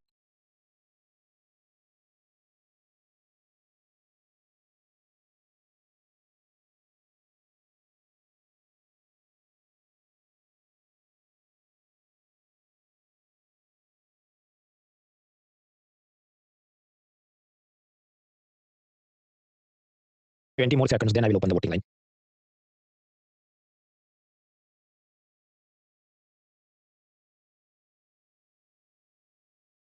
हाँ, तो आपको क्या लगता है voting line timer starts in 3 2 1 start. Aastha, Sachin, Mariyush, Raj Pratap, Bhavesh, Ashu, Atal, Devesh, Yash, Paridhi, Priyanka, Nagina, पवन, अमू, चांद, सायरा, मुनाजा, प्रांजल, जहीदा, ज्योति, विशाल, प्रशांत, शर्मा, दीपक, छवि, लक्ष्मीकांत, चित्रा, युवराज, अतुल, अविनाश, राधे, अमल, साक्षी, रोशन, जगजीत, प्रबल, प्रशांत, अभिजीत, आलोक, प्रीति, ब्रिजन, करेक्ट आंसर्स। देखिए प्रॉपर्टी वगैरह बेचेंगे और उसमें आपको प्रॉफिट होए तो लगता है नॉन एग्रीकल्चर लैंड पे लगेगा, खेती बाड़ी पे लगेगा, पेंटिंग पे लगेगा, मोनालिसा पेंटिंग 100 करोड़ में खरीदी 400 में बेची तो 300 करोड़ पे लगेगा कैपिटल गेन्स टैक्स। यस। अब आप समझिए पहला स्टेटमेंट क्या बोला है, when there is an increase in the sale of a product. तो ये मैंने इसलिए तो आपको शुरू में बताया ना कि सेल ऑफ अ प्रोडक्ट मतलब क्या, बिजनेस मैन्युफैक्चरिंग सर्विस की बात है, तो उसमें तो आप समझो जीएसटी लगेगा, इनकम टैक्स लगेगा। लेट मी गो हियर, अगर मान लीजिए कोचिंग में 100 की जगह 150 बच्चे आए तो जीएसटी भरना है, इनकम टैक्स भरना है, उस पे कैपिटल गेन्स टैक्स तो भरना नहीं। कैपिटल गेन्स टैक्स तो प्रॉपर्टी और एसेट्स के अंदर आता है, तो नॉर्मल प्रोडक्ट के बिकने नहीं बिकने से उस पे कोई कैपिटल गेन्स टैक्स नहीं होता। तो वन इज रॉन्ग क्योंकि वो क्या कह रहा है प्रोडक्ट, वो ये नहीं कह रहा है एसेट। तो अगर एक गलत है तो ये चला गया, डी चला गया। So now we are 50-50, B हो सकता है नहीं तो सी हो सकता है। दोनों जगह सेकंड स्टेटमेंट तो करेक्ट है, आंख बंद करके मानना होगा आपको कि हाँ value in the property one वो करेक्ट है। तो फिर तो बचता है कि थर्ड क्या है वो ही चेक करो। हाँ तो भाई अगर आप पेंटिंग बेचोगे तो उसमें टैक्स लग सकता है, तो इसलिए क्योंकि थर्ड करेक्ट होगा तो जवाब क्या होगा बी 2 एंड 3 ओनली। अभी ऐसी एग्जाम ही क्या कि जिसमें पब्लिक वकील नहीं बन जाए, मतलब तो फिर तो यूपीएससी का मजा ही चला जाएगा। पब्लिक वकील ऐसे बनी कि देखो प्रॉपर्टी की वैल्यू बढ़ी लेकिन उसने बेचा नहीं तो कैपिटल गेन्स टैक्स लगेगा नहीं। वैसी बात है, मैंने 10 लाख में खरीदी प्रॉपर्टी, उसका मार्केट रेट चला है 12 लाख, पर मैं बेचूं ही नहीं तो टैक्स लगेगा नहीं, बराबर है, आपके बराबर है। लेकिन फिर ऐसा कोई ऑप्शन है ही नहीं ना भाई, आप समझो सेकंड और थर्ड में किसमें ऐसा लिखा है कि पक्का बेचेगा तो ये उसको लगेगा। Again I give you 20 second, आप दिमाग में उतारो, neither of them is saying कि बेचेगा तब लगेगा। मे लिखा है, मे शब्द का मतलब क्या होता है, हो सकता है, अगर आप बेचो तो टैक्स लग सकता है, नहीं बेचोगे तो स्वाभाविक नहीं लगेगा। आई गिव 20 सेकंड, समझ दिमाग में उतारिए।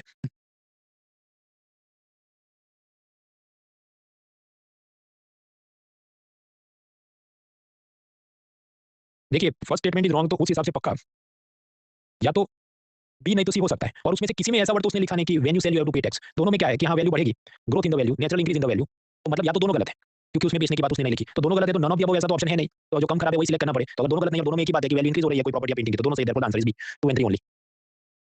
अभी कुछ लोगों को आसान लग रहा होगा कुछ लोगों को जटिल लग रहा होगा, रियल एग्जाम में सबको जटिल ही लगना है। Everyone will have problem in this question. उसका कारण ये है कि ये एक सवाल नहीं होता है, 100 सवाल होते हैं और वो एक सब्जेक्ट से नहीं होते, 6-7 सब्जेक्ट से होते हैं। तो व्हेन यू स्टार्ट रीडिंग तो फिर आपको लगता है नहीं ये नहीं तो वो होगा तो, और उसमें भी आप पाएंगे 1 से लेके 20 सवाल ऐसे होंगे, एनवायरनमेंट साइंस टेक्नोलॉजी एक भी नहीं आता है।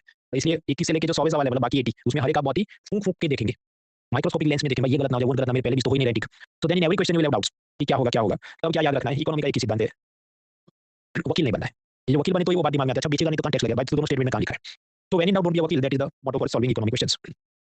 नॉर्मल आदमी उसको कैसे सॉल्व करे ऐसा सोच के उसको टिक कर देना है। अगर आपको दोनों स्टेटमेंट सही लगते हैं और वकालत दिमाग में आ रही हो तो अभी ये सब आपको हंसी मजाक लगेगा, रियल एग्जाम के वो आप एग्जाम हॉल में देखना, you will face this problems. Now next income tax हमने देख लिया एंड अगेन आई रिपीट उसके स्लैब का लोड नहीं लेना है, अगले साल फिर से पढ़ना पड़ेगा, फेब्रुआरी तो फिर से पढ़ेंगे हम लोग। अब इनकम टैक्स के ऊपर कुछ और नए नए कंसेप्ट है वो समझ लें। देखिए इनकम टैक्स एक आदमी भरे, that is individual tax payer. लेकिन मान लीजिए हिंदू अनडिवाइडेड फैमिली के लोग 5 लोग हैं, हमें किराने की दुकान चलाते हैं और उसमें जो कमाते हैं तो सबका जो भी जॉइंटली हमारा काम चला है, सैलरी जैसा कंसेप्ट नहीं है वगैरह, फिर उनको भी इनकम टैक्स तो भरना पड़ेगा। लेकिन ये प्योर कंपनी जैसा नहीं है, आप कॉर्पोरेशन टैक्स बोल नहीं सकते। कंपनी होती तो हम कहते कॉर्पोरेशन टैक्स भरो, कंपनी तो है नहीं, फैमिली है, तो ये लोग को भी इनकम टैक्स भरना पड़ेगा। तो क्या इसमें से हर एक भरना पड़ेगा या सबका एक साथ फैमिली का भर सकते हैं? तो जब यहाँ पूरी फैमिली का एक साथ वो सब पैसे गिनवा सकते हैं और उसमें उनको कुछ फायदे मिलते हैं, टैक्स के फायदे मिलते हैं। तो हिंदू अनडिवाइडेड फैमिली है और हमारा जॉइंट हमारा जो भी है कुछ बिजनेस है, छोटा मोटा दुकान है, तो वो हिंदू अनडिवाइडेड फैमिली के रूप में रजिस्टर करके भी इनकम टैक्स भर सकते हैं और उसमें उनको टैक्स में कुछ फायदे होते हैं। वो क्या फायदे होते हैं वो चार्टर्ड अकाउंटेंट को नहीं समझना है। अब ये जो हिंदू अनडिवाइडेड फैमिली है इसमें सिख बौद्ध वगैरह को भी गिनेंगे, स्वाभाविक है मुस्लिम क्रिश्चियन को नहीं गिनेंगे। तो यानी कि अपना जो इनकम टैक्स एक्ट है वो कैसा है, सेक्युलर तो आप बोल नहीं सकते क्योंकि सेक्युलर है तो सभी को छोड़ देना चाहिए, ये सेक्युलर नहीं है। पैरेलल एक बात क्या चलती है, universal uniform civil code. Uniform civil code क्या कहते हैं कि हिंदू मुस्लिम सबके मैरिज डाइवोर्स, बच्चा गोद लिया, अडॉप्शन, मर गए उसके बाद बेटे बेटे को कितना मिलेगा, इनहेरिटेंस सबका सेम होना चाहिए। चलो तो मान लो वो बात सही है तो ये बात भी सही होनी चाहिए। तो या तो सबका सेम करना तो सबके मैरिज डाइवोर्स के रूल सेम कर दो, तो फिर सबके टैक्स के रूल भी सेम कर देने चाहिए। ये कैसे नहीं, हिंदू वगैरह को माफ है मुसलमान को माफ नहीं है। तो प्रीलिम्स का मुद्दा नहीं है, मेंस में सोचने का मुद्दा है जब हम बात करें। And even when we go to the constitution में क्या सुधार या पूरी प्रणाली में लॉज में क्या सुधार की जरूरत है या इवन यूनिफॉर्म सिविल कोड की जब आप बात करें तो ये भी उसके काउंटर आर्गुमेंट्स कुछ लोग देंगे और डिपेंड करता है कितना लंबा आपको लिखना है। प्रीलिम्स में तो एक लाइन में याद रखना है और टेक्निकल डिटेल्स में नहीं जा रहे। नेक्स्ट, इंसान है तो इनकम टैक्स भरेगा, कंपनी है तो कॉर्पोरेशन टैक्स भरेगी। अब उसमें भी जो सैलरी एम्प्लॉय है जॉब करता है तो उसका बहुत आसान है, मैं 12 लाख कमाता हूँ, 60,000 टैक्स भरना है, 60,000 माइनस रिबेट तो जॉब जीरो। तो बिना चार्टर्ड अकाउंटेंट को पूछे वो तो अपना टैक्स भर देगा। मुकेश अंबानी के लिए भी आसान है, उसकी तो कंपनी है तो उसको जो भी पुरानी कंपनी मतलब 25% कॉर्पोरेशन टैक्स सरचार्ज भरना है तो अंबानी को थोड़ी गिनेगा भाई, पूरी फौज अकाउंटेंट्स की वो गिनेंगे, अंबानी साइन करेगा टैक्स भर दिया तो उसको भी मौज ही है। तकलीफ किसको बीच वालों को है। मान लीजिए ये लॉयर है, ये फैशन डिजाइनर है, ये डॉक्टर है, उनको भी इनकम टैक्स तो भरना पड़ेगा लेकिन उनके लिए कैलकुलेट करना मुश्किल हो जाता है क्योंकि लॉयर का कैसा है कि वो एक गरीब आदमी से कम लेगा, दूसरे पे ज्यादा लेगा, किसी का कैश में लिया, हिसाब किताब नहीं रखा। Same for doctor. Fashion designer को तकलीफ क्या होगी कि मैंने ये जो कितना रॉ मटेरियल खरीदा, कितना आगे गया, क्या मेरी कंसल्टेंसी थी उस दिन आ गया था, ये हुआ था। तो ऐसे जो self employed freelance consultant professionals हैं उनके लिए टैक्स कैलकुलेशन थोड़ी मुश्किल हो जाती है क्योंकि आपने प्रॉफिट के ऊपर टैक्स भरना है। आप समझो जो नौकरी कर रहा है उसने सैलरी पे इनकम टैक्स भरना है, ये जो डॉक्टर है वो कि मैं खुद की क्लिनिक चलाता हूं तो खुद को सैलरी दे नहीं रहा है तो उसने अपने प्रॉफिट पे इनकम टैक्स भरना है। इसका प्रॉफिट क्या है ये कैलकुलेट करना मुश्किल होता है। तो इनके लिए एक सिस्टम बनाई गई है जिसको कहा गया प्रिजम्पटिव टैक्सेशन सिस्टम। वो ऐसा कहेगा कि चलो तुम्हारे लिए तुम्हारी प्रॉफिट कैलकुलेट करना मुश्किल है, नो प्रॉब्लम, तुम्हारी ग्रॉस इनकम क्या है, मतलब किसी से कैश में लिया, किसी से आपने जो भी क्रेडिट कार्ड से लिया, क्या कमा लिया टोटल, मान लीजिए वो डॉक्टर के 100, तो फिर उसे वो इनकम टैक्स ऑफिसर ये कहेगा अच्छा 100 तुम्हारी ग्रॉस इनकम है तो हम मान लेंगे कि उसका एक्स परसेंटेज तुम्हारा प्रॉफिट है, मान लो 40% और तुम उस हिसाब से 100 का 40 का 40 रुपए, हाँ तो 40 रुपए के ऊपर तुम इनकम टैक्स भरो और कौन सा भरोगे तो स्लैब के हिसाब से 520 30 वोल्ट टैक्स नए वाले में जो 4 लाख वाले हैं वो भरो। तो it is not a separate tax, it is a process of calculating how much profit और टैक्सेबल इनकम यू हैव।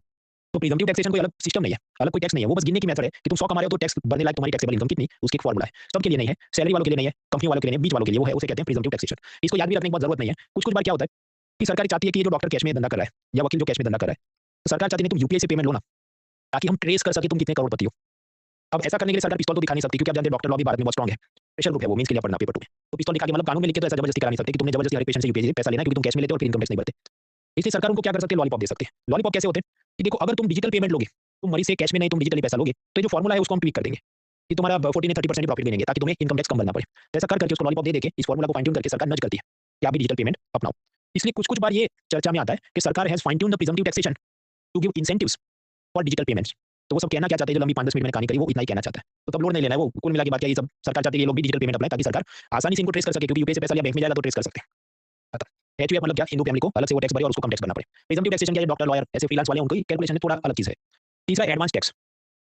हमने देखा था कि जो कंसोलिडेटेड फंड ऑफ इंडिया है तो टैक्स का सारा पैसा, लोन का सारा पैसा इसमें आता है और इसी के अंदर से ये जो आईएएस की सैलरी होगी, नया कोई जीप कार खरीदा रॉयल एंट्री के लिए उसकी खरीदी होगी, राज्य सरकार को पैसा देगी, केंद्र सरकार प्रधानमंत्री जन आरोग्य योजना हेल्थ इंश्योरेंस 5 लाख के लिए। आपके बराबर है, टंकी से पानी आता है और उस टंकी को तुम नाम दे रहे हो कंसोलिडेटेड फंड ऑफ इंडिया, पर वो टंकी में भी पानी किधर से तो आना चाहिए ना, the water has to come in the tank also, वो कहां से आता है, टैक्स पेयर से।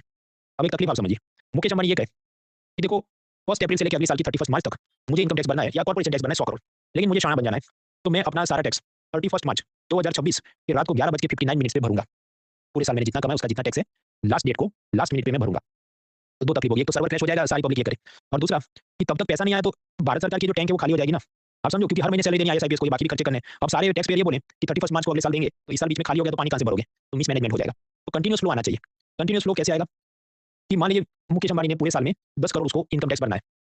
तो सरकार कहेगी ऐसा 31 मार्च को नहीं, पूरे साल का तुम 4 किस्तों में भरो कि फर्स्ट क्वार्टर जो अप्रैल से जून उसमें 2.5 करोड़ आप भरो क्या इनकम टैक्स। लेकिन सरकार क्या कहेगी एडवांस में भरो, इसलिए हम वर्ड यूज करते हैं एडवांस टैक्स। तो remember advance tax is not a separate thing, वो भरना तो इनकम टैक्स ही है और अगर कंपनी है तो उसको कॉर्पोरेशन टैक्स ही भरना है, लेकिन एडवांस में भरना है। सेकंड क्वार्टर में 2.5 करोड़ दूसरे भरो, थर्ड क्वार्टर में तीसरे और चौथे क्वार्टर में चौथे, तो हो गया 10 करोड़।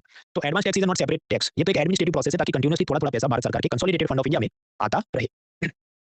अभी कुछ लोग इसमें कहेंगे वो एडवांस में कैसे प्रेडिक्ट कर सकता है कि वो पूरे साल में कितना कमाएगा। वो ऐसा कि लास्ट ईयर के ट्रेंड के हिसाब से उसको भरना होगा और फिर उसको ये क्वार्टरली अप्रैल से जून में कितना कमाए वो तो पता चलेगा ना, तो उसके हिसाब से वो कैलकुलेट कर लेगा और थोड़ा एडजस्ट रेशियो प्रोपोर्शन कर लेगा। तो असल में वो कैसे कैलकुलेट करेगा वो सब चार्टर्ड अकाउंटेंट काम नहीं पड़ेंगे।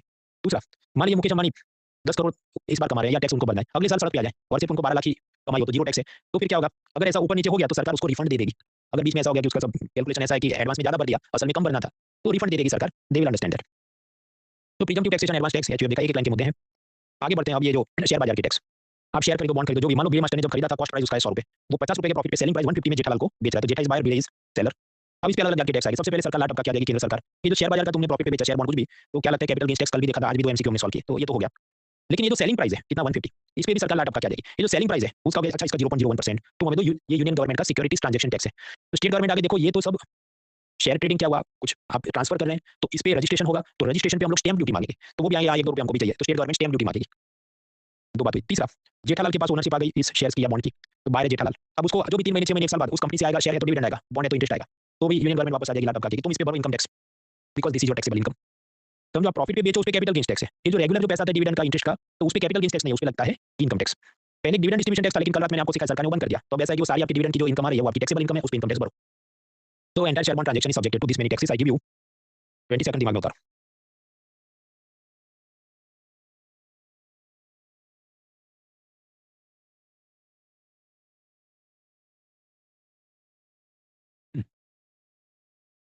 अभी प्रश्न होगा डायरेक्ट टैक्स है कि इनडायरेक्ट टैक्स है, क्योंकि तो बाइंग सेलिंग जैसा हो रहा है, जीएसटी क्यों नहीं है? देखिए, जब क्लासिफिकेशन की बात आती है तो मैंने आपको कल भी बताया था, अपना सिद्धांत सीधा है कि अगर central board of direct taxes और उसके नीचे जो इनकम टैक्स डिपार्टमेंट है अगर वो कुछ कलेक्ट कर रहा है तो वो सब हम डायरेक्ट टैक्स ही गिनेंगे। उसमें फिर हम लोग ये नहीं कि बायर सेलर है और तीसरा इसको दे रहा है वगैरह, उसमें नहीं जाएंगे, क्योंकि नाम से ही सीधे ना भाई, अगर central board of direct taxes है तो ले रहा है तो डायरेक्ट टैक्स ही है, वरना तो दूसरा बोर्ड है ना central board of indirect taxes and customs को दे देता हूं। अब समझिए पूरा दिन कितने सारे बायर सेलर डेली करोड़ों के ट्रांजेक्शन होते हैं शेयर बाजार में, तो ऐसा हर एक को तो ट्रैक करने सरकार बैठी है, इनकम टैक्स और वो लंबा हो जाएगा। तो उन्होंने ये सारा काम सौंप दिया स्टॉक एक्सचेंज को, मतलब Bombay stock exchange, national stock exchange, जहां पर ये बायर सेलर है, जहां सेकेंडरी मार्केट है, वहां से ऑनलाइन सब ट्रांजेक्शन हो रहा है। तो उनको ही बोल दिया सरकार ने कि देखो हर एक ट्रांजेक्शन पे तुम फीस जोड़ के उनसे सब पैसे लेते देते और काटते रहो। तो हर एक जो ट्रांजेक्शन है 150 रुपए का जो बेचा, मैंने आपको बताया सिक्योरिटी ट्रांजेक्शन टैक्स लगेगा और ज्यादा नहीं लगता, मतलब समझो 0.1%, 0.2 थोड़ा ही लगता है, पर लगता है। तो BSE NSE stock exchange will collect और वो किसको डिपॉजिट करेंगे? Central board of direct taxes को, जिसके नीचे इनकम टैक्स डिपार्टमेंट है, इसलिए एसटीटी क्या हुआ? डायरेक्ट टैक्स हुआ। आई गिव यू 10 सेकंड्स, इसको दिमाग में उतारो।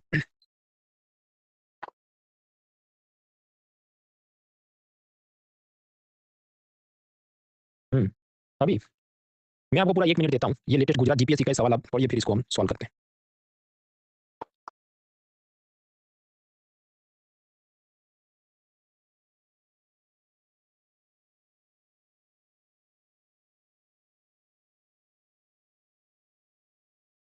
थर्टी मोर सेकंड्स,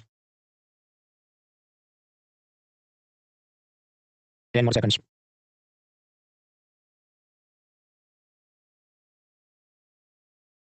हाँ, तो आपको क्या लगता है? Voting line timer starts in 3, 2, 1 start. Kundan, Sakshi, Arjun, Richa, Utpal, Yash, Prabhakar, Ram, Roohi, Prakash, Jagjit, Aastha, Anurag, Neha, Anand, Isha, Amit, Chhavi, Princy, Siddharth, Noah, Radhe, कुंवर, शमा, नगीना, दीपक, रोहित, प्रशांत, मुनाजा, कौशल, फलक, अटल, सचिन, रौनक, वास्तवी, कैफ, फैजान, अभिषेक, अमल, साक्षी, रोशन, प्रशांत, प्रीति, अभिजीत, ब्रिजेश, सोहन, डॉक्टर एमजे, आदित्य, राजन, करेक्ट आंसर। अभी तो बोला भाई इनडायरेक्ट टैक्स नहीं है, ये डायरेक्ट टैक्स है, तो 2 इज रॉन्ग, तो उस हिसाब से ए चला गया, डी चला गया, बाकी तो 2 करेक्ट बात है। अब इसमें कुछ लोग कि नहीं वो तो एसटीटी अल्टीमेटली इनकम टैक्स का एक आदमी भरता होगा, एक आदमी कहां से पूरा दिन वो जितना बेचा खरीदा वो क्या थोड़ी ट्रेस करता होगा, वो सब कहां।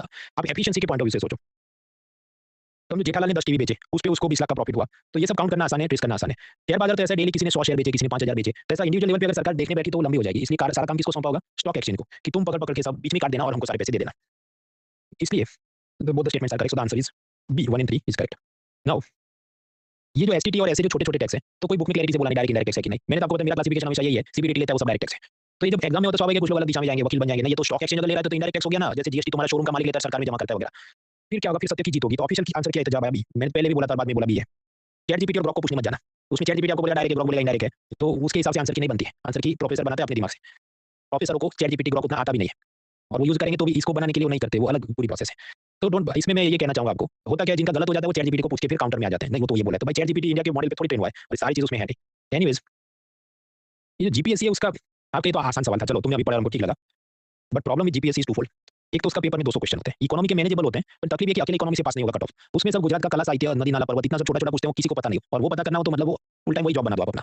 तो इट इज बी डिफिकल्ट, मतलब यूपीएससी वाला हर एक आदमी जीपीएससी करने बैठे तो वो कैजुअली नहीं, उसको बहुत अलग से तैयारी करनी पड़ती है, नदी नाला पर्वत कवि कौन था वगैरह वगैरह, क्योंकि उन्होंने अपने प्रोफेसर अभी तक चेंज नहीं किया, तो पुराने प्रोफेसर पुराना पूछते रहते हैं। दूसरी मुझे एक तकलीफ क्या देखिए, जितने ऑरेंज कलर है ये सारे क्वेश्चन हो गए पोपटलाल कैंसल कैंसल कैंसल, मतलब आप गड़बड़ देखो कितने, एक दो में गिन भी नहीं रहा, कितने सारे कैंसल क्वेश्चन है, it is challenging exam actually. दे सकते हैं लोग, सिलेक्ट भी होते हैं, see in what happens in Gujarat, जो लोग यूपीएससी देते हैं, प्रीलिम्स क्लियर किया, मेंस में गए, इंटरव्यू में गए, लेकिन फिर भी सिलेक्शन नहीं आ रहा है, तो स्वाभाविक वो देंगे। अब वो देंगे तो वो पहले से यूपीएससी का सब पढ़ रहा है, तो 2-3 साल बाद वो पूरा दिन लक्ष्मीकांत स्पेक्ट्रम तो रटने बैठेगा नहीं, तो वो क्या अच्छा ये सब गुजरात का नदी नाला पर्वत में रट लूंगा और मैं ये परीक्षा दे रहा हूँ। Same for every state, Rajasthan, UP, Madhya Pradesh, कोई भी उठा लो। जब ये लोग सब बोलते हैं 20 लाख फॉर्म भरे, 5 लाख फॉर्म भरे, असल कॉम्पिटिशन समझो उस स्टेट में यूपीएससी की तैयारी करने वाले जो 5,000 30,000 लोग हैं उसी के बीच है। बाकी जो 5 लाख फॉर्म भरे वो क्या करेंगे, 500 रुपए की गाइड बुक खरीदेंगे, 1 महीने पहले रटेंगे, उनका कुछ होना नहीं है। वो सिर्फ पैदा ही इसलिए हुए हैं ताकि कोचिंग वालों को और किताब बेचने वालों को करोड़पति बना सके। तो do not lose hope, that is my third message on teachers day. ये सब परीक्षा भी आप कर सकते हैं, पर फर्स्ट अटेम्प्ट में सब जगह लंबा नहीं होना, फर्स्ट अटेम्प्ट एक बार यूपीएससी ढंग से आप कंप्लीट करो। 2 करोड़ रुपए सवारी फर्स्ट अटेम्प्ट में नहीं होनी चाहिए। अनदर थिंग है जो एसटीटी सिक्योरिटी ट्रांजैक्शन टैक्स है, इतने सालों में मतलब पिछले 10 12 15 साल में ये मैंने फर्स्ट टाइम क्वेश्चन देखा किसी भी एग्जाम में, इसके बारे में कभी उन्होंने पूछा ही नहीं है। अब पाएंगे अपना हैंडआउट जो उसमें ऐसी कई चीजें कि कई सालों तक कुछ नहीं पूछते, फिर एक बार आता है, it is not like history की बुद्धिज्म जैनिज्म हर साल आता है। खैर, तो हमने देखा सिक्योरिटी ट्रांजैक्शन टैक्स, तो sale and purchase of shares, bonds, exchange traded fund, वो क्या था पहले वन से याद करें, डेरिवेटिव्स, फ्यूचर ऑप्शन, वो सब रविश कुमार और मेरा वो सट्टा लग रहा था, हमने पढ़ा था वो सब चीज, कॉल ऑप्शन, पुट ऑप्शन, ये सब, और बाकी जो भी ऐसी सिक्योरिटी का बाइंग सेलिंग हो रहा है उस पे लगता है। ये प्रॉफिट पे नहीं लगता, ये सेलिंग प्राइस पे लगता है, सेलिंग प्राइस मान लो 150 रुपए, तो बहुत ज्यादा नहीं, 0.01 से लेकर 2% होता है। वो डिपेंड करता है कौन से प्रकार की सिक्योरिटी है, उस प्रकार से ऊपर नीचे होता है। इसमें सरकार ने नया काम क्या किया 2024 बजट में, फ्यूचर ऑप्शन मार्केट, वो सब कॉल ऑप्शन, पुट ऑप्शन, वो याद करें आप, रविश कुमार वाला अडानी वाली कोई चीज, उस पे सरकार ने टैक्स बढ़ा दिया है। उसमें आप कुछ खरीदोगे बेचोगे तो ट्रांजैक्शन पे ज्यादा मांगेंगे, क्योंकि सरकार क्या चाहती है, उस बहाने पब्लिक उस मार्केट से थोड़ा दूर रहे, थोड़ा दूर रहे। तो that is security transaction tax. दूसरा है कमोडिटीज ट्रांजैक्शन टैक्स। कमोडिटी मतलब वस्तु, जैसे गोल्ड है, गैस, ऑयल, व्हीट, राइस, तो इसका जब ऑनलाइन ट्रेडिंग होता है, मतलब एक आदमी ग्रोसरी का मंगाए, ऐसा नहीं, जत्थे में, तो अलग कमोडिटी मार्केट होता है। तो इसमें जो भी नॉन एग्रीकल्चर कमोडिटी है उस पे वो टैक्स लगता है, कमोडिटी ट्रांजैक्शन टैक्स। वैसे आपके पास जो ऑयल गैस का भंडार है उसको आपने कहीं रखा है, उसकी रसीद जनरेट की है, उसका ऑनलाइन ट्रेडिंग हो रहा है, तो वो हुआ कमोडिटी मार्केट, और उसके ऊपर कमोडिटी ट्रांजैक्शन टैक्स उसके सेल प्राइस पे लगता है। कलेक्टिवली ये जो 2 टैक्स है, security transaction tax, commodity transaction tax, collectively इसको हम कहते हैं financial transaction tax. Financial market है ये सब, और उसमें ट्रांजैक्शन लेन-देन पे लगता है। कैपिटल गेन्स टैक्स नहीं है, प्रॉफिट पे नहीं लगता है, ट्रांजैक्शन वैल्यू जो भी है सेलिंग प्राइस उस पे लगता है। डायरेक्ट टैक्स, इसको मैंने बताया 2 कारण है, पहला क्योंकि सेंट्रल बोर्ड डायरेक्ट टैक्स में जाता है, दूसरा ये जो लिया जाता है ये 2 टैक्स, उसका कानूनी आधार क्या है, तो कॉन्ट्रैक्ट रेगुलेशन एक्ट उसके तहत सेबी सब रेगुलेट करती है, और उसमें ऐसा लिखा है कि under income tax act this will be taxable, और इनकम टैक्स का सारा डिपार्टमेंट ऑफ इनकम टैक्स तो सीधी बात है, तो फिर डायरेक्ट टैक्स ही हो गया। तो प्रोसेस में नहीं जाना है कि ये किसने लिया दिया, ये सब में मत जाना, वरना डायरेक्ट इनडायरेक्ट टैक्स में आप कंफ्यूज रहेंगे। नाउ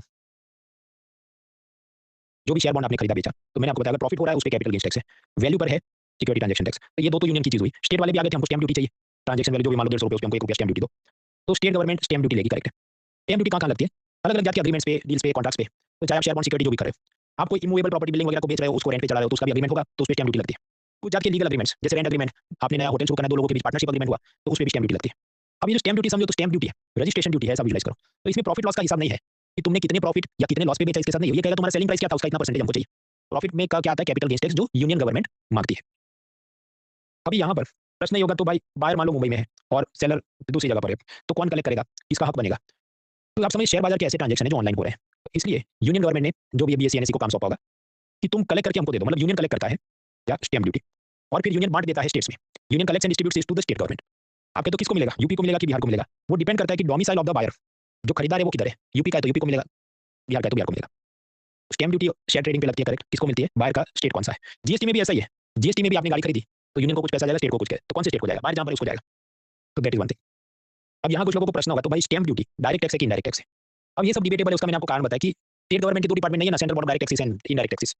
तो वो सिचुएशन ऐसी आप पक्का बोल नहीं सकते, चैट जीपीटी कहेगा, दूसरा कहेगा। मैंने अपने खुद के प्रोफेसर रोहित शुक्ला साहब जिनसे मैंने इकोनॉमी पढ़ा, उनको मैंने पूछा, उनका ये कहना है भाई, इसका कोई डेफिनेट जवाब बोलना मुश्किल है, क्योंकि आप प्योरली अगर जाएंगे थियरी के हिसाब से कि इंसिडेंस और इंपैक्ट, तो अलग अलग जात के एग्रीमेंट में क्या होता है, अलग अलग आदमी ने स्टैम्प ड्यूटी की जिम्मेदारी आती है। तो उस हिसाब से क्या आप कहोगे कि वो एडमिनिस्ट्रेटिव मैकेनिज्म के तहत भर रहा है, या फिर कि उसी के ऊपर बोझ इसलिए वो भर रहा है, वगैरह वगैरह। So there is no definite answer on whether it is a direct tax और इनडायरेक्ट टैक्स। लेकिन फिर भी अगर मुझे टिक करना हो तो पिस्तौल दिखा दे तो मैं इसको डायरेक्ट टैक्स में लिख देता। वेग है ये पूरा टॉपिक, क्वेश्चन नहीं है। तो we are done with income tax, STT, CTT देख लिया, commodity transaction tax, Tobin tax देते हैं। देखिए, मान लीजिए मैं ये यूरो करेंसी को येन युआन में कन्वर्ट करूं, फिर वो येन युआन को डॉलर में कन्वर्ट करूं, सेकंड, और तीसरे दिन मैं डॉलर को रुपये में कन्वर्ट करूं, मतलब मैं ठहर के बैठूं नहीं, मैं बटरफ्लाई की तरह उड़ता रहूं। तो हर एक मार्केट जो है करेंसी एक्सचेंज मार्केट, उसमें वॉलेटिलिटी, अस्थिरता उत्पन्न होगी, क्योंकि जो भी चीज है उसका जो भी भाव चल रहा है, सप्लाई डिमांड का हिसाब है। अब मैं रोज इधर-उधर उछल-कूद करूंगा तो सप्लाई डिमांड का इक्विलिब्रियम बिगड़ता रहेगा, तो करेंसी एक्सचेंज रेट स्टेबल नहीं रहेगा। तो हाउ टू प्रिवेंट दिस, तो जो तितली है उसको आप क्या करेंगे, टैक्स उस पे ज्यादा लगाएंगे तो ठहर के बैठेगा एक जगह। तो सॉल्यूशन क्या है, जब भी आप करेंसी एक्सचेंज करो, तो एक अमेरिकन इकोनॉमिस्ट था, उसने कहा इस पे टैक्स लगा दो, टॉबिन टैक्स, टॉबिन टैक्स। तो हर एक बार ट्रांजैक्शन पे टैक्स लगेगा, तो आप फिर सोच विचार करेंगे कि क्या सच में मुझे जरूरत है तो मैं करेंसी कन्वर्ट करूं, वरना मैं ठहर के इधर ही बैठता हूं। तो automatically it will reduce the volatility in the currency exchange. वरना क्या होगा कि ये जो अभी चला है $1 का 88, आपको अस्थिरता है, कभी 85 होता है, कभी 90 भी हो जाएगा। पर अगर ऐसा कोई सिस्टम नहीं बनाएंगे तो क्या वो बहुत ज्यादा उसमें अप डाउन रहेंगे। तो अमेरिकन इकोनॉमिस्ट था जेम्स टॉबिन, उसने कहा ये हर एक बार जो करेंसी एक्सचेंज करे, एक से दूसरे मुद्रा परिवर्तन करे, रुपये का डॉलर करे, एक टैक्स लगा दो, टॉबिन टैक्स या रॉबिन हुड टैक्स, ताकि उसको जरूरत होगी तो वो कन्वर्ट करेगा। क्या भारत में ऐसा टैक्स है? तो भारत में ऐसा टैक्स है, अपन वो कौन सा, जीएसटी है। जब आप करेंसी कन्वर्ट करते हैं, मान लीजिए एक्सिस बैंक में जाके, तो एक्सिस बैंक आपको एक सर्विस दे रहा है, तो जीएसटी उस पे लगेगा सर्विस पार्ट पे। तो वो रियली डायरेक्ट टैक्स तो है नहीं, क्योंकि जीएसटी तो आप जानते हैं वो तो इनडायरेक्ट टैक्स है, वो तो कोई उसमें कोई डिबेट है नहीं। लेकिन कुछ ऐसे देश हैं जहां पर ये डायरेक्ट टैक्स के रूप में लगता है कि आप करेंसी कन्वर्ट करो और आपने खुद ही को सरकार में आपको जमा भी करना पड़ेगा उतना tax.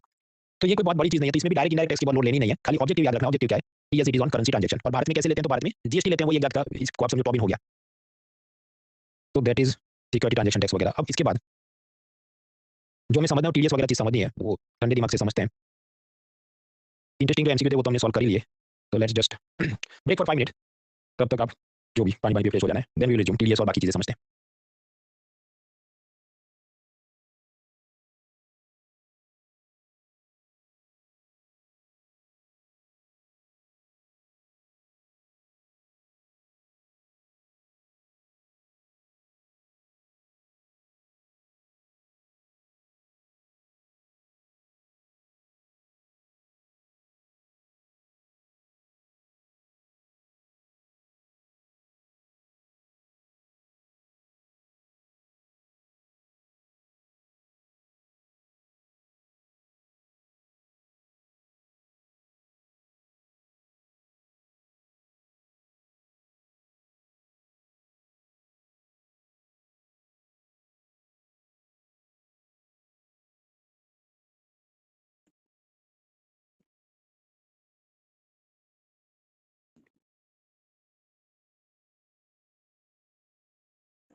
Few more minutes.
Mm, 30 more seconds.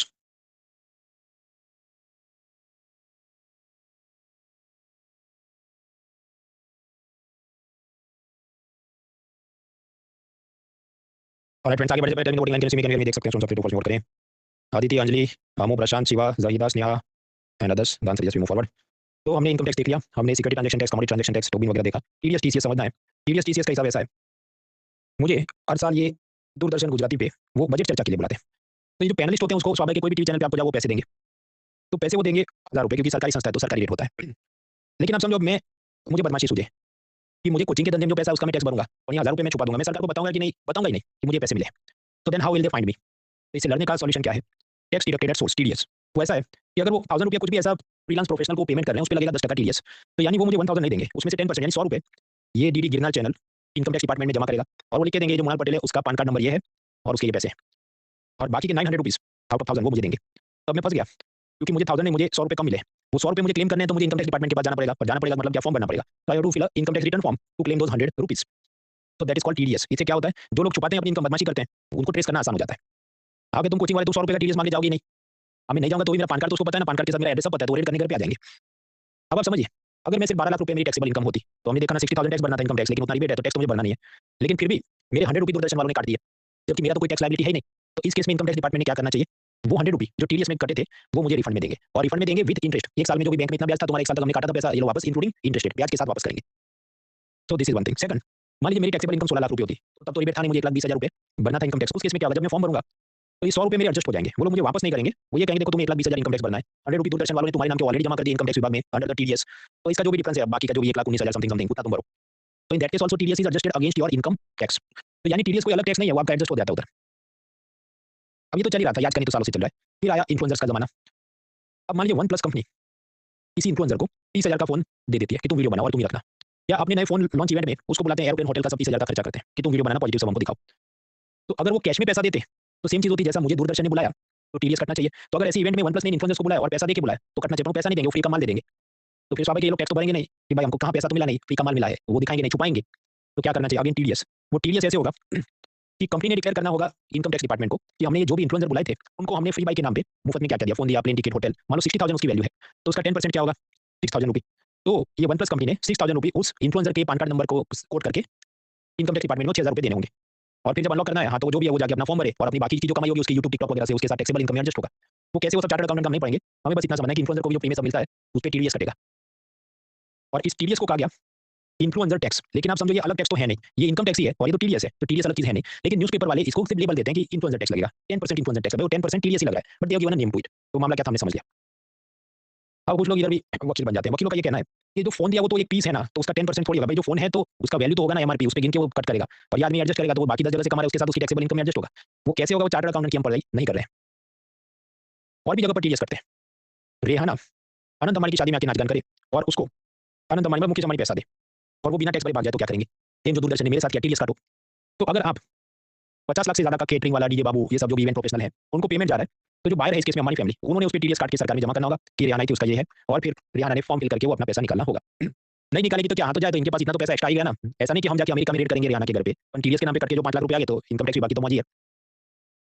Another example, आपने बैंक में मान लो जमा किए हैं 1 लाख रुपए, उस पे बैंक वाला आपको ब्याज दे रहा है मान लो 6,000 रुपए, तो इस पर भी उसने आपको 6,000 पे किया इंटरेस्ट। अब बिना इनकम टैक्स भरे भाग गए तो कैसे पकड़ेंगे? टीडीएस काटो। तो ये जो बैंक है, वो आपको पूरी रकम देगा। वो मान लो इस पे ऐसा नहीं 10%, इसमें 2-3 टका कम ही टीडीएस कटेगा, पर कुछ तो कटेगा कि मान लो 60 रुपए काट के सरकार ने जमा कर दिया। आपके मैं 60 रुपए लेने जाऊँगा ही नहीं, भाई मत जाना, पर तुम्हारा पैन कार्ड नंबर भी लिखवाया होगा ना उसने, फिर तो रेड हो ही जाएगी किसी दिन। तो like that even on bank deposit interest there will be TDS. तब टीडीएस में समझो ऐसा बायर सेलर का हिसाब लेने मत जाना, वरना फँस जाएँगे। आपको ऐसा देखना है कि कोई पे कर रहा है और आपको बदमाशी सूझ रही है, आप उसको छिपाना चाहते हैं और इनकम टैक्स डिपार्टमेंट को लगता है कि इनकम टैक्स का केस बन सकता है। ऐसे अलग-अलग ट्रांज़ैक्शन पर ये लगता है। अब मान लीजिए भाई साहब ब्रेड बिस्किट खरीदने जाते, तो उसपे कोई टीडीएस नहीं लगेगा क्योंकि इतनी छोटी चीज़ में इनकम टैक्स के सीन वैसे भी नहीं बनते, उसको पकड़ने के और रास्ते होते हैं। अनदर थिंग, मान लीजिए ये फैमिली ने खुद के बैंक अकाउंट से 1 करोड़ से ज़्यादा कैश में विथड्रॉ कर दिया। इसका मतलब वो कैश का क्या करना होगा उसको? बिल्डिंग प्रॉपर्टी खरीदनी होगी, लेकिन सीधा बैंक से पैसा देता और बाद में टैक्स भरना पड़े, stamp duty, registration, capital gains tax सामने वाली पार्टी को। तो छुपाने के लिए उन्होंने सोचा होगा कि 1 करोड़ कैश में निकालो, ज़्यादा निकालो 5 करोड़ और कैश में दे दो ताकि किसी को पता ना चले और हम capital gains tax, stamp duty ये सब बचा सकें। तो इसलिए खुद का ही पैसा, खुद के बैंक अकाउंट से आप विथड्रॉ कर रहे हैं, तो भी सरकार ने कहा इस पे टीडीएस लगेगा 2% और फिर आपको मतलब मान लो 1 करोड़ आपने विथड्रॉ करना तो उसमें 2% के हिसाब से जो भी 20,000 या कुछ कट जाएगा। फिर आपके अनलॉक करना है, हाँ, तो जाके फॉर्म भरो और उस हिसाब से खुलासे दो कि मैंने क्यों विथड्रॉ किए थे और क्या काम था मुझे। तो इधर भी टीडीएस लगेगा। इसमें बायर सेलर वाली चीज़ों में आप मत जाना, वरना फँस जाओगे। आपको मेजर एग्जांपल मैंने बताए, उतना याद रखना है। आप कार खरीदते हैं तो जीएसटी लगता है। आप पाएँगे कुछ इन्फ्लुएंसर ऐसे हैं taking new delivery of surprise car, this dream car, that car. इतनी पॉश कार कमा रहे हैं, तो इनकम टैक्स भरते हो कि नहीं हमें चेक करना है। ऐसा इनकम टैक्स डिपार्टमेंट सोचेगा। लेकिन यहाँ तो ये बायर है ना, तो फिर टीडीएस वाला कांसेप्ट लगाना थोड़ा मुश्किल हो जाएगा। तो इस केस में सरकार मांगती है tax collected at source, TCS समझते हैं। देखिए अभी तो कार का जीएसटी चेंज होके 40 हो गया, पर ये तो पुराना डेटा है, तो अब सिर्फ फिलॉसफी समझो उसकी कि आप 1 करोड़ की कार लोगे, उसपे अभी तो 40 लगता है, पहले 28 था, तब की स्लाइड चेंज करनी मेरी रह गई। तो खैर मान लो 28 जीएसटी है। तो आप बायर हैं, आप शोरूम के मालिक को कितना दोगे? 1.29 सीआर, उसमें से जीएसटी वो आदमी शोरूम का मालिक सरकार में जमा करेगा इनडायरेक्ट टैक्स से। ये तो चल ही रहा है। लेकिन सरकार क्या चाहती है कि तुम ये जो 1 करोड़ की गाड़ी खरीद रहे हो, what is your source of income? तुम इनकम टैक्स भरते हो कि नहीं? इतना पैसा कहाँ से आया तुम्हारे पास? तो इनकम टैक्स डिपार्टमेंट लाटपटा किया जाएगा। लेकिन वो टीडीएस तो मांग नहीं सकता क्योंकि यहाँ पर दूरदर्शन जैसा नहीं, यहाँ उल्टा केस हो रहा है कि कोई कुछ और जा रहा है। तो वो कहेंगे देखो इस पूरे ट्रांज़ैक्शन पर 1% टीसीएस लगेगा। मतलब 1 करोड़ की कार है तो कितना 1% होगा? 1 लाख रुपीज़। तो यानी ये जो 1 करोड़ की कार थी, बराबर उस पे आप ध्यान दीजिए, 28 लाख जीएसटी है। तो 1 लाख एक्स्ट्रा चलेगा टीसीएस, तो इसलिए देखो 29 हो गया। तो 1 करोड़ 28 लाख जो जीएसटी है प्लस 1 लाख जो टीसीएस है, इतनी मोटी रकम शोरूम का मालिक आपसे लेगा और उसमें से 1 लाख रुपए वो इनकम टैक्स डिपार्टमेंट को देगा और बाकी 28 लाख रुपए जीएसटी विभाग को देगा। मतलब central board of indirect taxation custom को देगा। अब ये आदमी फँस गया, तो फिर वो जाएगा फॉर्म भरेगा तो फिर उसकी इनकम टैक्स लायबिलिटी में एडजस्ट हो जाएगा कि मान लो वो कहे मैं तो 16 लाख ही कमाता था। तो 16 लाख कमाते थे तो करोड़ की कार कैसे ली? वो कहे मैं लोन पे ली थी, कोई बात नहीं। तो फिर आपको इनकम टैक्स 1.20 बनना था, 16 लाख पे तो 1 लाख रुपए उसके साथ एडजस्ट कर लेंगे ये लोग, इनकम टैक्स वाले। तो that is TCS, tax collected at source. ये सभी जगह नहीं लगता है, ऐसा नहीं कि हर एक आप आईफ़ोन लो तो इस पे टीसीएस नहीं, ये सिलेक्टेड ही चीज़ है। ये लगती है मेरे ख्याल से 2 बड़ी चीज़ों पे लगती है। एक तो ये था पॉश कार्स आप खरीदते महँगी वाली करोड़ों रुपए वाली, और दूसरा फॉरेन जाके आप क्रेडिट कार्ड स्पेंड करते हैं, उसके अंदर कुछ चीज़ें थी लेकिन वो सब अभी डिटेल नहीं करना, वो थर्ड पिलर में हम लोग देखेंगे, करेंसी एक्सचेंज में। अब ये पूरा आपके हैंडआउट में ग्राफिक्स भी दिया है, वो आप देख लेना। तो जो बायर या पेयर है वो टीडीएस काटता है। जैसे देखिए दूरदर्शन क्या था, मेरी सर्विसेज़ को बाय कर रहा था एज़ अ टीवी पैनलिस्ट, तो उसने काटा। कुछ-कुछ केस में सेलर, जैसे ये पॉश कार बेचने वाला जो शोरूम का मालिक था, वो काटता है, उसे आप क्या कहेंगे? टीसीएस, क्योंकि वो बायर नहीं है, वो सेलर है। हालाँकि ज़रूरी नहीं है कि हर एक ट्रांज़ैक्शन पे टीडीएस टीसीएस लगे या अपने आईफ़ोन लिया उस पे लगेगा, इस पे लगेगा, ऐसा हर जगह नहीं लगता। कुछ-कुछ ट्रांज़ैक्शन जहाँ सरकार को लगता है गड़बड़ बढ़िया है, ट्रेस करना है, only those transactions are subjected to either this और दैट। देखिए जब दिवस है, तो आप कहेंगे रात नहीं है, और जब रात है तो आप कहेंगे दिवस नहीं है। तो इसका मतलब अगर कोई ट्रांज़ैक्शन ऐसा है जिस पे टीडीएस लगता है, तो फिर उस पे टीसीएस नहीं लगेगा। दोनों चीज़ एक साथ नहीं हो सकती, कि दिन भी और रात भी ऐसा नहीं हो सकता। उसी तरह एक ही ट्रांज़ैक्शन पर टीडीएस भी लगेगा, टीसीएस भी लगेगा, ऐसा नहीं है। कुछ पे टीडीएस लगता है और कुछ दूसरे हैं जिस पे टीसीएस लगता है। फिर कुछ लोग और वकील बन जाते हैं कि भाई बैंक डिपॉजिट पे जो इंटरेस्ट मिला तो उस पे टीडीएस क्यों बोला, टीसीएस क्यों नहीं बोला, यूनिवर्सिटी वाले पे टीडीएस क्यों बोला, ये वो। भाई तो तुम सरकार को सजेशन दे दो कि किसको क्या बोलना है, जब वो चेंज करेंगे तो हम पढ़ेंगे। गिन के 4 या 5 जात के ट्रांज़ैक्शन याद रखने, उसके बियॉन्ड एमसीक्यू बनता नहीं, उतना तो वो पूछेगा तो आईएएस का पेपर नहीं, वो चार्टर्ड अकाउंटेंट का पेपर हो जाएगा। तो need not waste too much brain on this.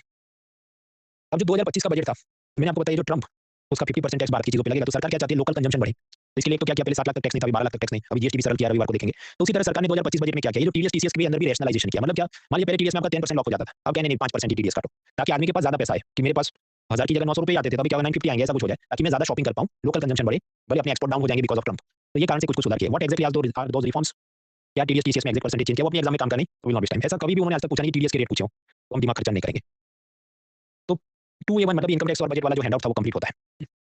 2A2 handout जो जीएसटी वाला, वैसे मैं आज ही अपलोड कर देता अगर सरकार ने जीएसटी में बदलाव नहीं किए होते, पर क्योंकि उन्होंने बहुत बदलाव किए, तो वो बदलाव भी कोई बड़ी चीज़ नहीं, पर क्या मुझे सब जगह एडिट करना पड़े, टेबल है उसको डिलीट करके नया लगाना पड़े, फिर उससे क्या होता है, सब स्पेस अलाइनमेंट चला जाता है, तो पेज ब्रेक क्लिक करने पड़े और उसके एक शांत दिमाग चाहिए। खास कर ये अच्छा ये जगह ये है, ये ग्राफिक्स में मुझे कुछ एडिट तो नहीं करना है, सो इट टेक्स टाइम। तो इसलिए मैं आज नहीं करा, कल तो वैसे भी अपना क्लास नहीं है, कल इसकी टेस्ट इनकम टैक्स वाले की, परसों मैं करूँगा रविवार को। So Sunday 7 by 7 PM I will upload this GST handout. हालाँकि अभी अपने पास 10 एक मिनट है, तो थोड़ा बेसिक चीज़ हम पढ़ लेते हैं विदाउट द नेक्स्ट हैंडआउट, ताकि रवि और सोम को अपनी इतना टाइम वहाँ पर ज़्यादा रहे बाकी चीज़ पढ़ने के लिए। तो वो next 10 minute will understand very very basic things about indirect tax. Handout तो मैं अपलोड करूँगा संडे को। तो वापस से सिंपल एग्जांपल, मैंने आपसे कोचिंग फी ली ₹100 इंक्लूसिव ऑफ जीएसटी, तो उसमें ₹18 मैंने आपसे लिए, सरकार में मैं जमा कराऊंगा जीएसटी, तो बचा कितना मेरे पास ₹82। फिर मैं कोई मेरा smart board light bill phone bill का खर्चा है ₹72, तो बचा वो मेरा है ₹10, वो है प्रॉफिट। प्रॉफिट पे क्या लगेगा, इनकम टैक्स। इस पे कैपिटल गेन्स टैक्स नहीं लगेगा, क्योंकि ऐसा नहीं कि शेयर बाजार जैसा है, ये तो नॉर्मल सा अपना बिजनेस है जिसमें रोज काम करना है। तो इनडायरेक्ट टैक्स हम जानते हैं कि आप वो व्यापारी को देते हैं, व्यापारी सरकार में जमा करता है। उसमें टैक्स इंपैक्ट और इंसिडेंस की जो थियरी थी, मैंने 18 को पढ़ाई थी, उसको मैं रिपीट नहीं कर रहा, वो एक अलग बात थी। और डायरेक्ट टैक्स क्या है कि जो इनकम टैक्स मैं ही कमा रहा हूँ, मैं ही नहीं भरना है, तो that is direct tax such as income tax. अभी जो इनडायरेक्ट टैक्सेस हैं वो कौन-कौन से याद रखेंगे हम? इंपोर्ट एक्सपोर्ट पे लगती है कस्टम्स ड्यूटी, सीमा शुल्क। फिर ये पेट्रोल, डीजल ऐसे 5 हाइड्रोकार्बन प्रोडक्ट्स हैं, उस पे जीएसटी नहीं लगता। अगर वो भारत में आपने पैदा किए, तो उस पे लगती है एक्साइज ड्यूटी। उसके अलावा बाकी जितनी चीजें हैं, गुड्स एंड सर्विसेज, उस पे लगता है जीएसटी। विमल गुड के का सीन अलग है। टोबैको प्रोडक्ट पे ऐसा जीएसटी भी लगता है और एक और टैक्स लगता है जिसका नाम है NCCD, national calamity and contingent duty. तो these are the 5 major indirect taxes. इतने ही है, फिर और छोटे-छोटे बहुत सारे स्टेट के भी हम ऐड करेंगे, पर यूनियन की बात करें तो ये सीन है। आई गिव यू 20 सेकंड, एक बार लिस्ट दिमाग में उतारो।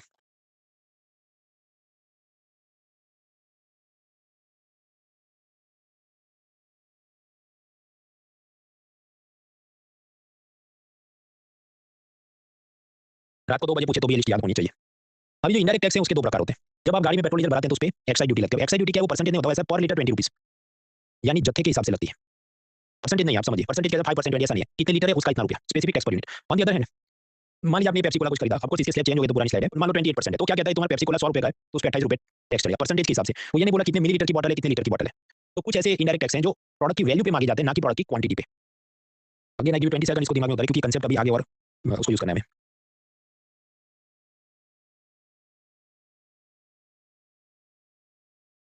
हम्म, तो क्वांटिटी के हिसाब से लगता है, कुछ जगह परसेंटेज के हिसाब से लगता है। आपके तो 2 जात के क्यों रखे भाई, सब पे सेम रखो, आसान रखो, जीवन को, टैक्स को सरल रखो। There is a reason for that. मान लीजिए एक नैनो कार बनाने का कॉस्ट प्राइस टाटा कंपनी के लिए ₹60 है और वो चाहती है मुझे ₹40 का प्रॉफिट हो, तो सेलिंग प्राइस क्या होना चाहिए, ₹100। और मान लीजिए इस पे जीएसटी सरकार का 18% होगा, तो कस्टमर ने कितना देना है, ₹100, प्राइस है 18, जीएसटी 118 देने। This is situation 1, original situation. अब अगर सरकार मान लीजिए जीएसटी 18 से बढ़ा के 28 करे, तो प्रोडक्ट का भाव बढ़ेगा कि नहीं बढ़ेगा, दैट इज द क्वेश्चन। तो 2 बातें हो सकती हैं।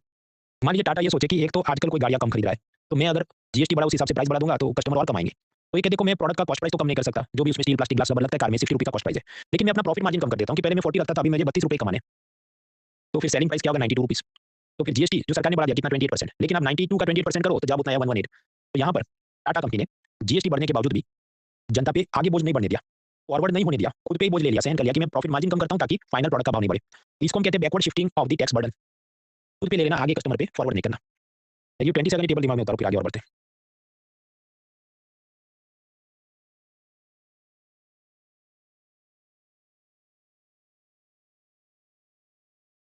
अभी मान लीजिए टाटा का नहीं, प्रोडक्ट का प्राइस में बढ़ाऊंगा, मुझे अपना प्रॉफिट मार्जिन कम नहीं करना है, तो कॉस्ट प्राइस तो सेम ही है, जो भी प्लास्टिक रबर सब लगा ₹60 का।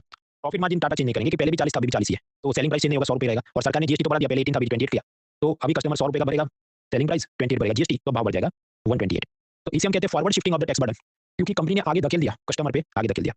10 सेकंड, इसको दिमाग में उतारो।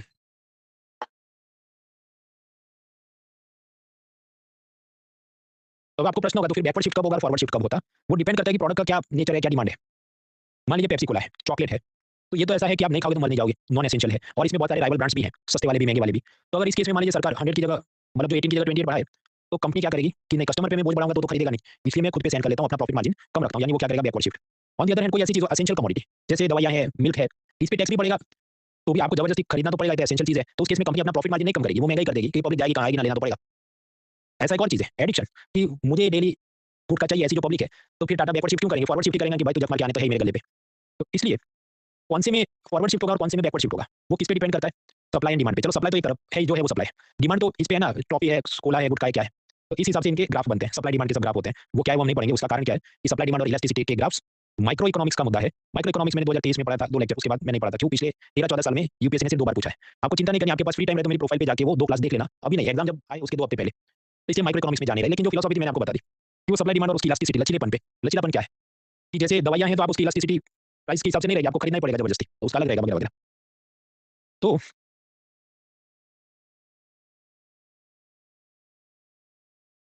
इस पे एक क्वेश्चन आया था, क्वेश्चन आप पहले तो पढ़ लीजिए, मैं गिव यू पूरा 1 मिनट, जवाब भी मैंने टिक कर दिया कि बोनो स्टेटमेंट्स आर करेक्ट, फिर इसको हम देखते हैं।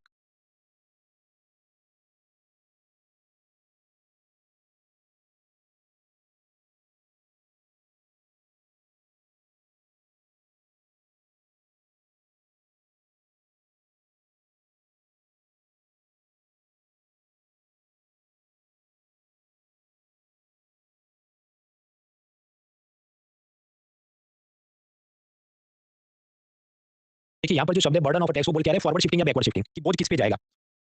तो बर्डन ऑफ टैक्स जब बोला जाता है वो ये कहता है कि किस पे बोझ जाएगा, आगे पास किया जाएगा या कंपनी खुद पे रखेगी।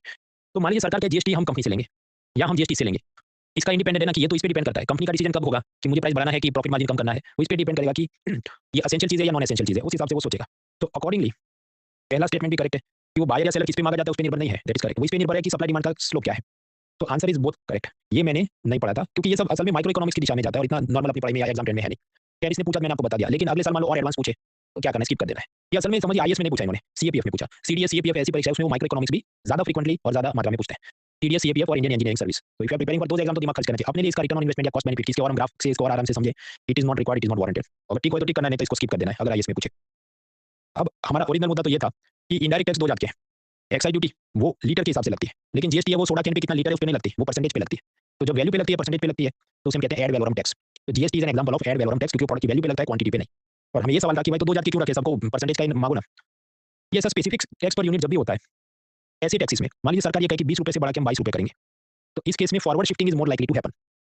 उसके 2 कारण होंगे कि सरकारी मांगती होगी, वो प्रोडक्ट भी ऐसे होंगे कि वो एसेंशियल होंगे, इसलिए जब मार्केट खरीदेगा तो कंपनी भी सोचेगी हाँ तो भाई तू अब टैक्स भी तू ही भर, तो forward shifting is more likely to happen. इससे फायदा क्या होगा कि पब्लिक पेट्रोल कम यूज करे, पब्लिक ट्रांसपोर्ट मेट्रो बस इसमें जाए, एक एक व्हीकल ना चलाए। इस कारण से एक्साइज का ऐसा स्ट्रक्चर है। आप कहे तो फिर मिल्क का भी ऐसा स्ट्रक्चर रखो, तो सरकार ऐसा नहीं चाहती कि पब्लिक दूध कम पिए, जिस दिन सरकार ने पब्लिक दूध कम पिए ऐसा हम चाहते तो वो उसमें कर देंगे। तो forward shifting is more likely to happen here. ऐसा और भी है, सिगरेट में भी ऐसा है, सिगरेट का अंदर होगा कि 10 का पैक है तो उस पे इतना एक्साइज है या जो भी टैक्स है वो करेंगे। हालांकि उसके बाद अब तो जीएसटी हो गया तो सिस्टम बदल गई और उसमें भी सेस कुछ लगते हैं जत्थे के हिसाब से चढ़ते हैं। खैर उतना सा दिमाग नहीं खर्च करना, हमें समझना यह है कि क्वांटिटी के हिसाब से जो टैक्स लगते हैं जैसे एक्साइज ड्यूटी वो क्यों लगाए जाते हैं, ताकि उसमें फॉरवर्ड शिफ्टिंग हो सके। तो लीकर है, टोबैको है या पेट्रोल है, पब्लिक उसका कंजम्पशन थोड़ा कम करे क्योंकि सेलर फॉरवर्ड शिफ्टिंग करेगा, इसलिए ऐसा किया जाता है। आप कहे तो फिर सोडा कैन पे भी ये करना चाहिए, पब्लिक पेप्सी सोडा पी के उसका सब ओबेसिटी मोटापा बढ़ा है। आई एग्री, वो करना चाहिए, पर उन्होंने नहीं किया, तभी क्या मैं सजेशन लिखूंगा तो नहीं करने वाले, आप सजेशन लिखने नहीं करने वाले, मैं उसको ऐसे सोचूं भाई कि ये पेप्सी और कोका कोला की लॉबी का प्रेशर इतना होगा इसलिए नहीं कर रहे वगैरह वगैरह। तो ये जो वाई पार्ट है उसमें नहीं जाना है, वो सब ओपिनियन वाली बात आई। नेक्स्ट थिंग, ये जो इस टाइप का है तो आप कहीं हर एक में ऐसा ही प्रोडक्ट कर देते हैं कि मान लीजिए पेप्सी कोला पे भी सरकार ने ये करना चाहिए कि वैल्यू के हिसाब से नहीं, क्वांटिटी के हिसाब से। 100 ml का कैन है, इस पे 20 रुपए टैक्स लगे, ऐसा कर दो, परसेंटेज में मत मांगो। लेकिन उसमें तकलीफ ये होगी कि आपने इंस्पेक्टर खड़े करने होंगे पेप्सी और कोका कोला की फैक्ट्री के आगे, वो डिब्बा गिनेगा, एक डिब्बा दूसरा डिब्बा इतना तो इतना आप भरो। तो अब ये कंपनी बचाना चाहेगी तो वो उसको रिश्वत दे देगी इंस्पेक्टर को, तो बहुत सारा इंस्पेक्टर राज लिटिगेशन ये सब चलेगा। दूसरी इसमें प्रॉब्लम ये आएगी कि मान लो ये पेप्सी कोला का कैन है, अब कैन इतना बड़ा होता है, असल में उसमें 200 ml ही रखा है और आपको लगे ऐसा कि 300 ml है, तो फिर ये रोकेगा कि नहीं ये तो ऐसा है, फिर वो कहेगा नहीं ये तो इसमें ऐसा था, फिर वो कोर्ट में 10 साल केस चलेगा। इसलिए हर प्रोडक्ट पे क्वांटिटी के हिसाब से इनडायरेक्ट टैक्स मानना प्रैक्टिकेबल नहीं है। तो एकदम जो बहुत खराब चीज़ है जैसे पेट्रोल डीजल एनवायरमेंट के लिए, सिगरेट हेल्थ के लिए, या दारू शरीर के लिए, समाज के लिए, उसी पर ऐसे क्वांटिटी के हिसाब से टैक्स मांगे जाते हैं। बाकी जितना भी वो सब एड वैलोरम है परसेंटेज के हिसाब से मांगते हैं। तो that is done. So specific versus ad valorem हमने देख लिया, specific quantity versus ad valorem. उसके बाद अब 5-10 मिनट का काम इसको खत्म करते हैं। एक्सटर्नलिटी मैंने आपको बताया था कि सीमेंट कंपनी का मालिक है वो तो खुश है, उस तरफ मजदूर है वो भी खुश है कि मुझे रोजगार मिल गया, आजू बाजू की पब्लिक ना खुश है कि हमारी हेल्थ खराब हो रही है। तो ये क्या हुआ, नेगेटिव एक्सटर्नलिटी। तो हम इस सीमेंट कंपनी के मालिक पे ज्यादा इनकम टैक्स चढ़ा देंगे, नॉट पॉसिबल। मैक्सिमम स्लैब क्या 30%, आप दूध बेच के कमाओ या दारू बेच के कमाओ या कुछ करके, अगर वो टैक्सेबल इनकम टैक्स स्लैब में आता है तो कोई फर्क नहीं है। लेकिन इनडायरेक्ट टैक्स में आप फर्क कर सकते हैं कि जैसे सिगरेट जो हेल्थ के लिए खुद की और दूसरों के हेल्थ के लिए खराब है, नेगेटिव एक्सटर्नलिटी, उस पे ज्यादा टैक्स कर लो, मान लो 40। अल्कोहल उस पे जीएसटी ने जो भी एक्साइज कर दो 40। पेट्रोल डीजल पे भी बहुत ज्यादा 50% जितना तो टैक्स है अगर आप जो क्वांटिटी को परसेंटेज में कन्वर्ट करें। तो ये सब जगह पर हमने ज्यादा टैक्स लगाए हैं। सो यस, इनडायरेक्ट टैक्सेस में एक फैसिलिटी है कि नेगेटिव एक्सटर्नलिटी क्रिएट करने वाली कंपनियों पे आप ज्यादा लगा सकते हैं। एक इंग्लिश मतलब ब्रिटिश इकोनॉमिस्ट था आर्थर पिगू, उसने ये सब सजेस्ट किया था। इसलिए जब भी हम पॉल्यूटिंग इंडस्ट्री, हेल्थ के लिए खराब इंडस्ट्री पे ज़्यादा टैक्स लगाते हैं तो जो ये जीएसटी वगैरह, तब हम कहते हैं कि ये पिगुवियन टैक्स है, पिगुवियन टैक्स। तो Pigouvian tax is not a separate tax, it means कि जो भी टैक्स लगाओ पेट्रोल पे, एक्साइज या जीएसटी ऑन सिगरेट्स या कुछ, वो ज़्यादा लगाओ because it is causing negative externality. Direct tax का बेस नैरो है। मान लो ये पूरा इनकम पिरामिड में जो नीचे 15 सेंटीमीटर लेंथ है, लेकिन हमने देखा भाई 12 लाख तक तो बनना नहीं है, तो सिर्फ 5 सेंटीमीटर तक की विड्थ में आप कलेक्ट कर रहे हैं। सो डायरेक्ट टैक्स है नैरो बेस। इनडायरेक्ट टैक्स है वाइडर बेस, क्योंकि जीएसटी जो है तो हर एक को भरना पड़े, छोटा गरीब आदमी भी दुकान से खरीदे, अमीर भी, because it is embedded in the price. तो इनडायरेक्ट टैक्स है वो वाइडर बेस, ज़्यादा लोगों से, ज़्यादा के सभी लोगों से कलेक्ट किया जाता है। तो मेरिट्स या फायदे क्या है इनडायरेक्ट टैक्स जैसे जीएसटी के? They are convenient to collect, क्योंकि जो ट्रेडर है, दुकानदार, वो आपसे कलेक्ट करके सरकार में जमा करता है और सरकार उसको कोई सैलरी नहीं देती, यानी कि वो एक ऑनररी टैक्स कलेक्टर है। यहाँ ऑनररी मतलब बहुत, ऑनर शब्द जो प्रतिष्ठा है ऐसा नहीं, मुफ्त में जो काम कर रहा है बिना सैलरी लिए। So every shopkeeper is an honorary tax collector for GST. इसलिए सरकार सबसे जीएसटी ले सकती है, सबसे इनकम टैक्स नहीं ले सकती, वरना बहुत सारे अधिकारी रखने पड़ेंगे तो सैलरी ज़्यादा जाएगी। It has wider base because everyone is covered. But ये जो जीएसटी वगैरह they are regressive in nature, क्योंकि वो गरीब की इनकम का ज़्यादा परसेंटेज खा सकता है कंपेयर टू रिच पर्सन। वो क्या था 18 अगस्त के लेक्चर में हम समझ चुके हैं रिग्रेसिव प्रोग्रेसिव क्या है। चौथा या पांचवा नुकसान, मान लीजिए टाइगर बिस्किट का जीएसटी 12 से बढ़ा के 18 करे, तो क्या सेल बढ़ेगी, कम होगी, या पब्लिक बिस्किट की जगह केक पेस्ट्री खाना शुरू करेगी? तो यहाँ पर आप फाइनल कलेक्शन सरकार का क्या होगा, कम होगा, ज़्यादा होगा, इसको प्रेडिक्ट करना मुश्किल होता है। तो government remains uncertain about the actual collection. आप समझिए इनकम टैक्स कैसा है कि सरकार को पता है, मान लो टीसीएस के अंदर 1 लाख लोग काम करते हैं और उसके अंदर जो 20,000 लोग हैं वो 16 लाख से ज़्यादा कमाते हैं, तो उनको जब मार के 1,20,000 टैक्स बनना है, और सरकार को ये भी लगे अच्छा चलो ये इतने लोगों को ले ऑफ करेगी तो भी इतने लोग तो नौकरी में है, तो इतना तो हर साल इनकम टैक्स आना ही है। छाती ठोक के बोल सकती है सरकार। लेकिन इनडायरेक्ट टैक्स में ऐसा नहीं है, क्योंकि आप कौन से सीजन में पब्लिक क्या करेगी उसको प्रेडिक्ट करना मुश्किल है। पिछले कुछ साल में गाड़ियां बहुत बिक रही थी, अभी ऐसा है कि सस्ती वाली गाड़ी नहीं बिक रही है, महंगी वाली बिक रही है। तो प्रोडक्ट के और कंज्यूमर के जो चेंजिंग बिहेवियर्स हैं, उस हिसाब से जीएसटी का क्या कलेक्शन होगा, तो it is bit difficult to predict. इसलिए government remains little uncertain about the actual collection. ये इनडायरेक्ट टैक्स का एक डीमेरिट है, नुकसान है। This tax is hidden in price, कि आपने फ्रूटी लिया जो भी 20 रुपए का और उसमें मान लो 2 रुपए का जीएसटी चढ़ा, आपको चुभता नहीं है, और इस कारण से इट डज नॉट प्रमोट या it promotes less civic consciousness. 16 lakh पे 1.20 लाख इनकम टैक्स भरा तो वो पिंच लगता है, क्योंकि आपको चेक साइन करना पड़ेगा, तो 1 लाख बड़ी रकम है। तो फिर आदमी ज़्यादा नागरिक जागरूक हो जाता है, मैंने वोट दिया तो ये सड़क में गड्ढा क्यों वगैरह। इधर ऐसा नहीं होता। अगर ऐसा होता तो हर एक आदमी जागरूक होकर ही वोट देता, ऐसा तो है नहीं। वो कैसे जाति धर्म पे नहीं, वो इस पे देता, गड्ढा क्या है, क्योंकि मैंने फ्रूटी पे 2 रुपए का टैक्स भरा है। Have you seen a poor person voting in that pattern? No. तो इसलिए indirect taxes they promote less civic consciousness because the price is hidden, tax is hidden inside the price. वो बस कबूल करना है, एमसीक्यू में टिक करना है। ये सब तमिलनाडु, महाराष्ट्र वगैरह स्टेट टैक्स बोर्ड में लिखा है, तो you just have to tick the answer accordingly. Lastly, अगर ऐसे टैक्स पे, sale tax, VAT, income tax वगैरह, माफ कीजिए जीएसटी वगैरह पे इनपुट टैक्स क्रेडिट नहीं मिलेगा, तो कास्केडिंग इफेक्ट होती है, उसके चलते करप्शन इवेजन होता है। ये हम आज नहीं पढ़ेंगे, वो रविवार को पढ़ेंगे, क्योंकि पढ़ाने में मुझे 20 मिनट लगेंगे। तो इनपुट टैक्स क्रेडिट क्या है, कास्केडिंग इफेक्ट क्या है, ये सब अभी नहीं देख रहे हैं, वो संडे लेक्चर में हम देखेंगे। तो आज के लिए इतना काफी है इनडायरेक्ट टैक्स का बेसिक इंट्रोडक्शन। बाकी हैंडआउट भी मैं संडे अपलोड करता हूँ। कार्यक्रम मैंने आपको बताया। Tomorrow Saturday no class, there will be test for this. उसमें करीब 45-50 क्वेश्चन होंगे, बजट और जो इनकम टैक्स वाला हमने पढ़ा 2A1। कल के कल याद रह जाए ऐसा भी नहीं है। तो आप ये करो ना कि संडे खुद को टारगेट दो, संडे शाम 8 बजे मैं टेस्ट दूंगा, रात 9 बजे क्लास 8 बजे मैं दूंगा। देन यू हैव 2 या 2.5 डेज या जो भी दिन है उसमें खुद को एक टारगेट लेके चलो। तो कल हमारा लेक्चर नहीं, रविवार को मिलेंगे। रविवार को मैं नेक्स्ट जीएसटी का हैंडआउट अपलोड करता हूँ बाय 7 PM, और फिर रवि और सोम हम इनडायरेक्ट टैक्स पढ़ेंगे। इनडायरेक्ट टैक्स में तो सब कुछ पढ़ेंगे, लेकिन जीएसटी ज़्यादा पढ़ेंगे। मेरी इच्छा थी कि मैं उसको श्रिंक कर दूं, कम पढ़ाऊं, लेकिन अब क्योंकि सरकार मौज में आ गई, 2 स्लैब किए तो स्वाभाविक है कॉलमिस्ट और सब लोग मौज में आ गए। तो जो प्रोफेसर है वो भी भूल गया, वो तो वो भी मौज में आ जाएगा कि चलो एमसीक्यू करते हैं। So for every exam now we have to apply the brain again. तो क्या वो पढ़ेंगे, 2 लेक्चर में चलेगा, उसकी टेस्ट होगी बुधवार को। तो दैट्स इट। बाकी फिर से सबको टीचर्स डे पे आपकी शुभकामनाओं के लिए धन्यवाद। और फिर से जीवन वेद में जीवन बोध दोहराता हूँ, कोई भी टॉपर बन सकता है, किसी पे स्टैम्प नहीं मारा है। ये 2014 मतलब 10 साल पहले का मेरा जो फोटो एज अ फैकल्टी स्वाभाविक मेरी थोड़ी इमेच्योरिटी होगी उस जमाने में, तो मैं ये सोचूंगा अच्छा ये इसका सिलेक्शन नहीं होगा, नहीं इसका तो हो सकता है, बहुत होशियार दिखता है। ये सब प्रेडिक्शन गलत हो जाते हैं, क्योंकि समझो जिस दिन एग्जाम है उस दिन वो कितनी तैयारी करके गया, उसमें से क्या पूछा, और उसमें भी जो ऑप्शनल सब्जेक्ट है, निबंध है, इंटरव्यू है, ये सब इतना सब्जेक्टिव है। आप as a parent, as a relative, as a teacher आप कहते नहीं वो होनहार है उसका होना चाहिए, ये तो इतना नहीं लिखता, इसका तो नहीं होना चाहिए। बट ऐसा कुछ है नहीं, कोई भी बन सकता है। कई बार मैंने सोचा इसका नहीं होगा, वो सिलेक्ट हो जाते हैं। तो मैंने तो वो छोड़ दिया, मैं स्टैम्प देना छोड़ दिया कि कौन होगा नहीं होगा। इसलिए मैं आपको बोल रहा हूँ खुद पे यकीन रखें, किसी के सर्टिफिकेट पे नहीं, कोई भी टॉपर बन सकता है। उस दिन कैसा पेपर गया, आपका कैसा मेहनत था, कैसा नसीब था उस पे, तो गिव योर बेस्ट। कोई भी बन सकता है। कई बार ये क्या छोटे गाँव शहर के जो विद्यार्थी होते हैं छोटे कॉलेज से, उनके माँ बाप ने उनका एडमिशन करा कोचिंग में, तो जाते तो हैं पर वो अंदर से खुद ही कन्विंस नहीं होते कि मेरा होगा कि नहीं। जबकि मैंने ऐसे लोगों को खुद भी कन्विंस नहीं होता, तो भी उनका हो ही जाता है। तो anyone can be a topper, इसलिए मेहनत करते रहें। इसमें नहीं तो बाकी भी बहुत सारी परीक्षाएं चली रही हैं, कुछ पे तो नंबर लग ही सकता है। All the best, see you on Sunday night, let's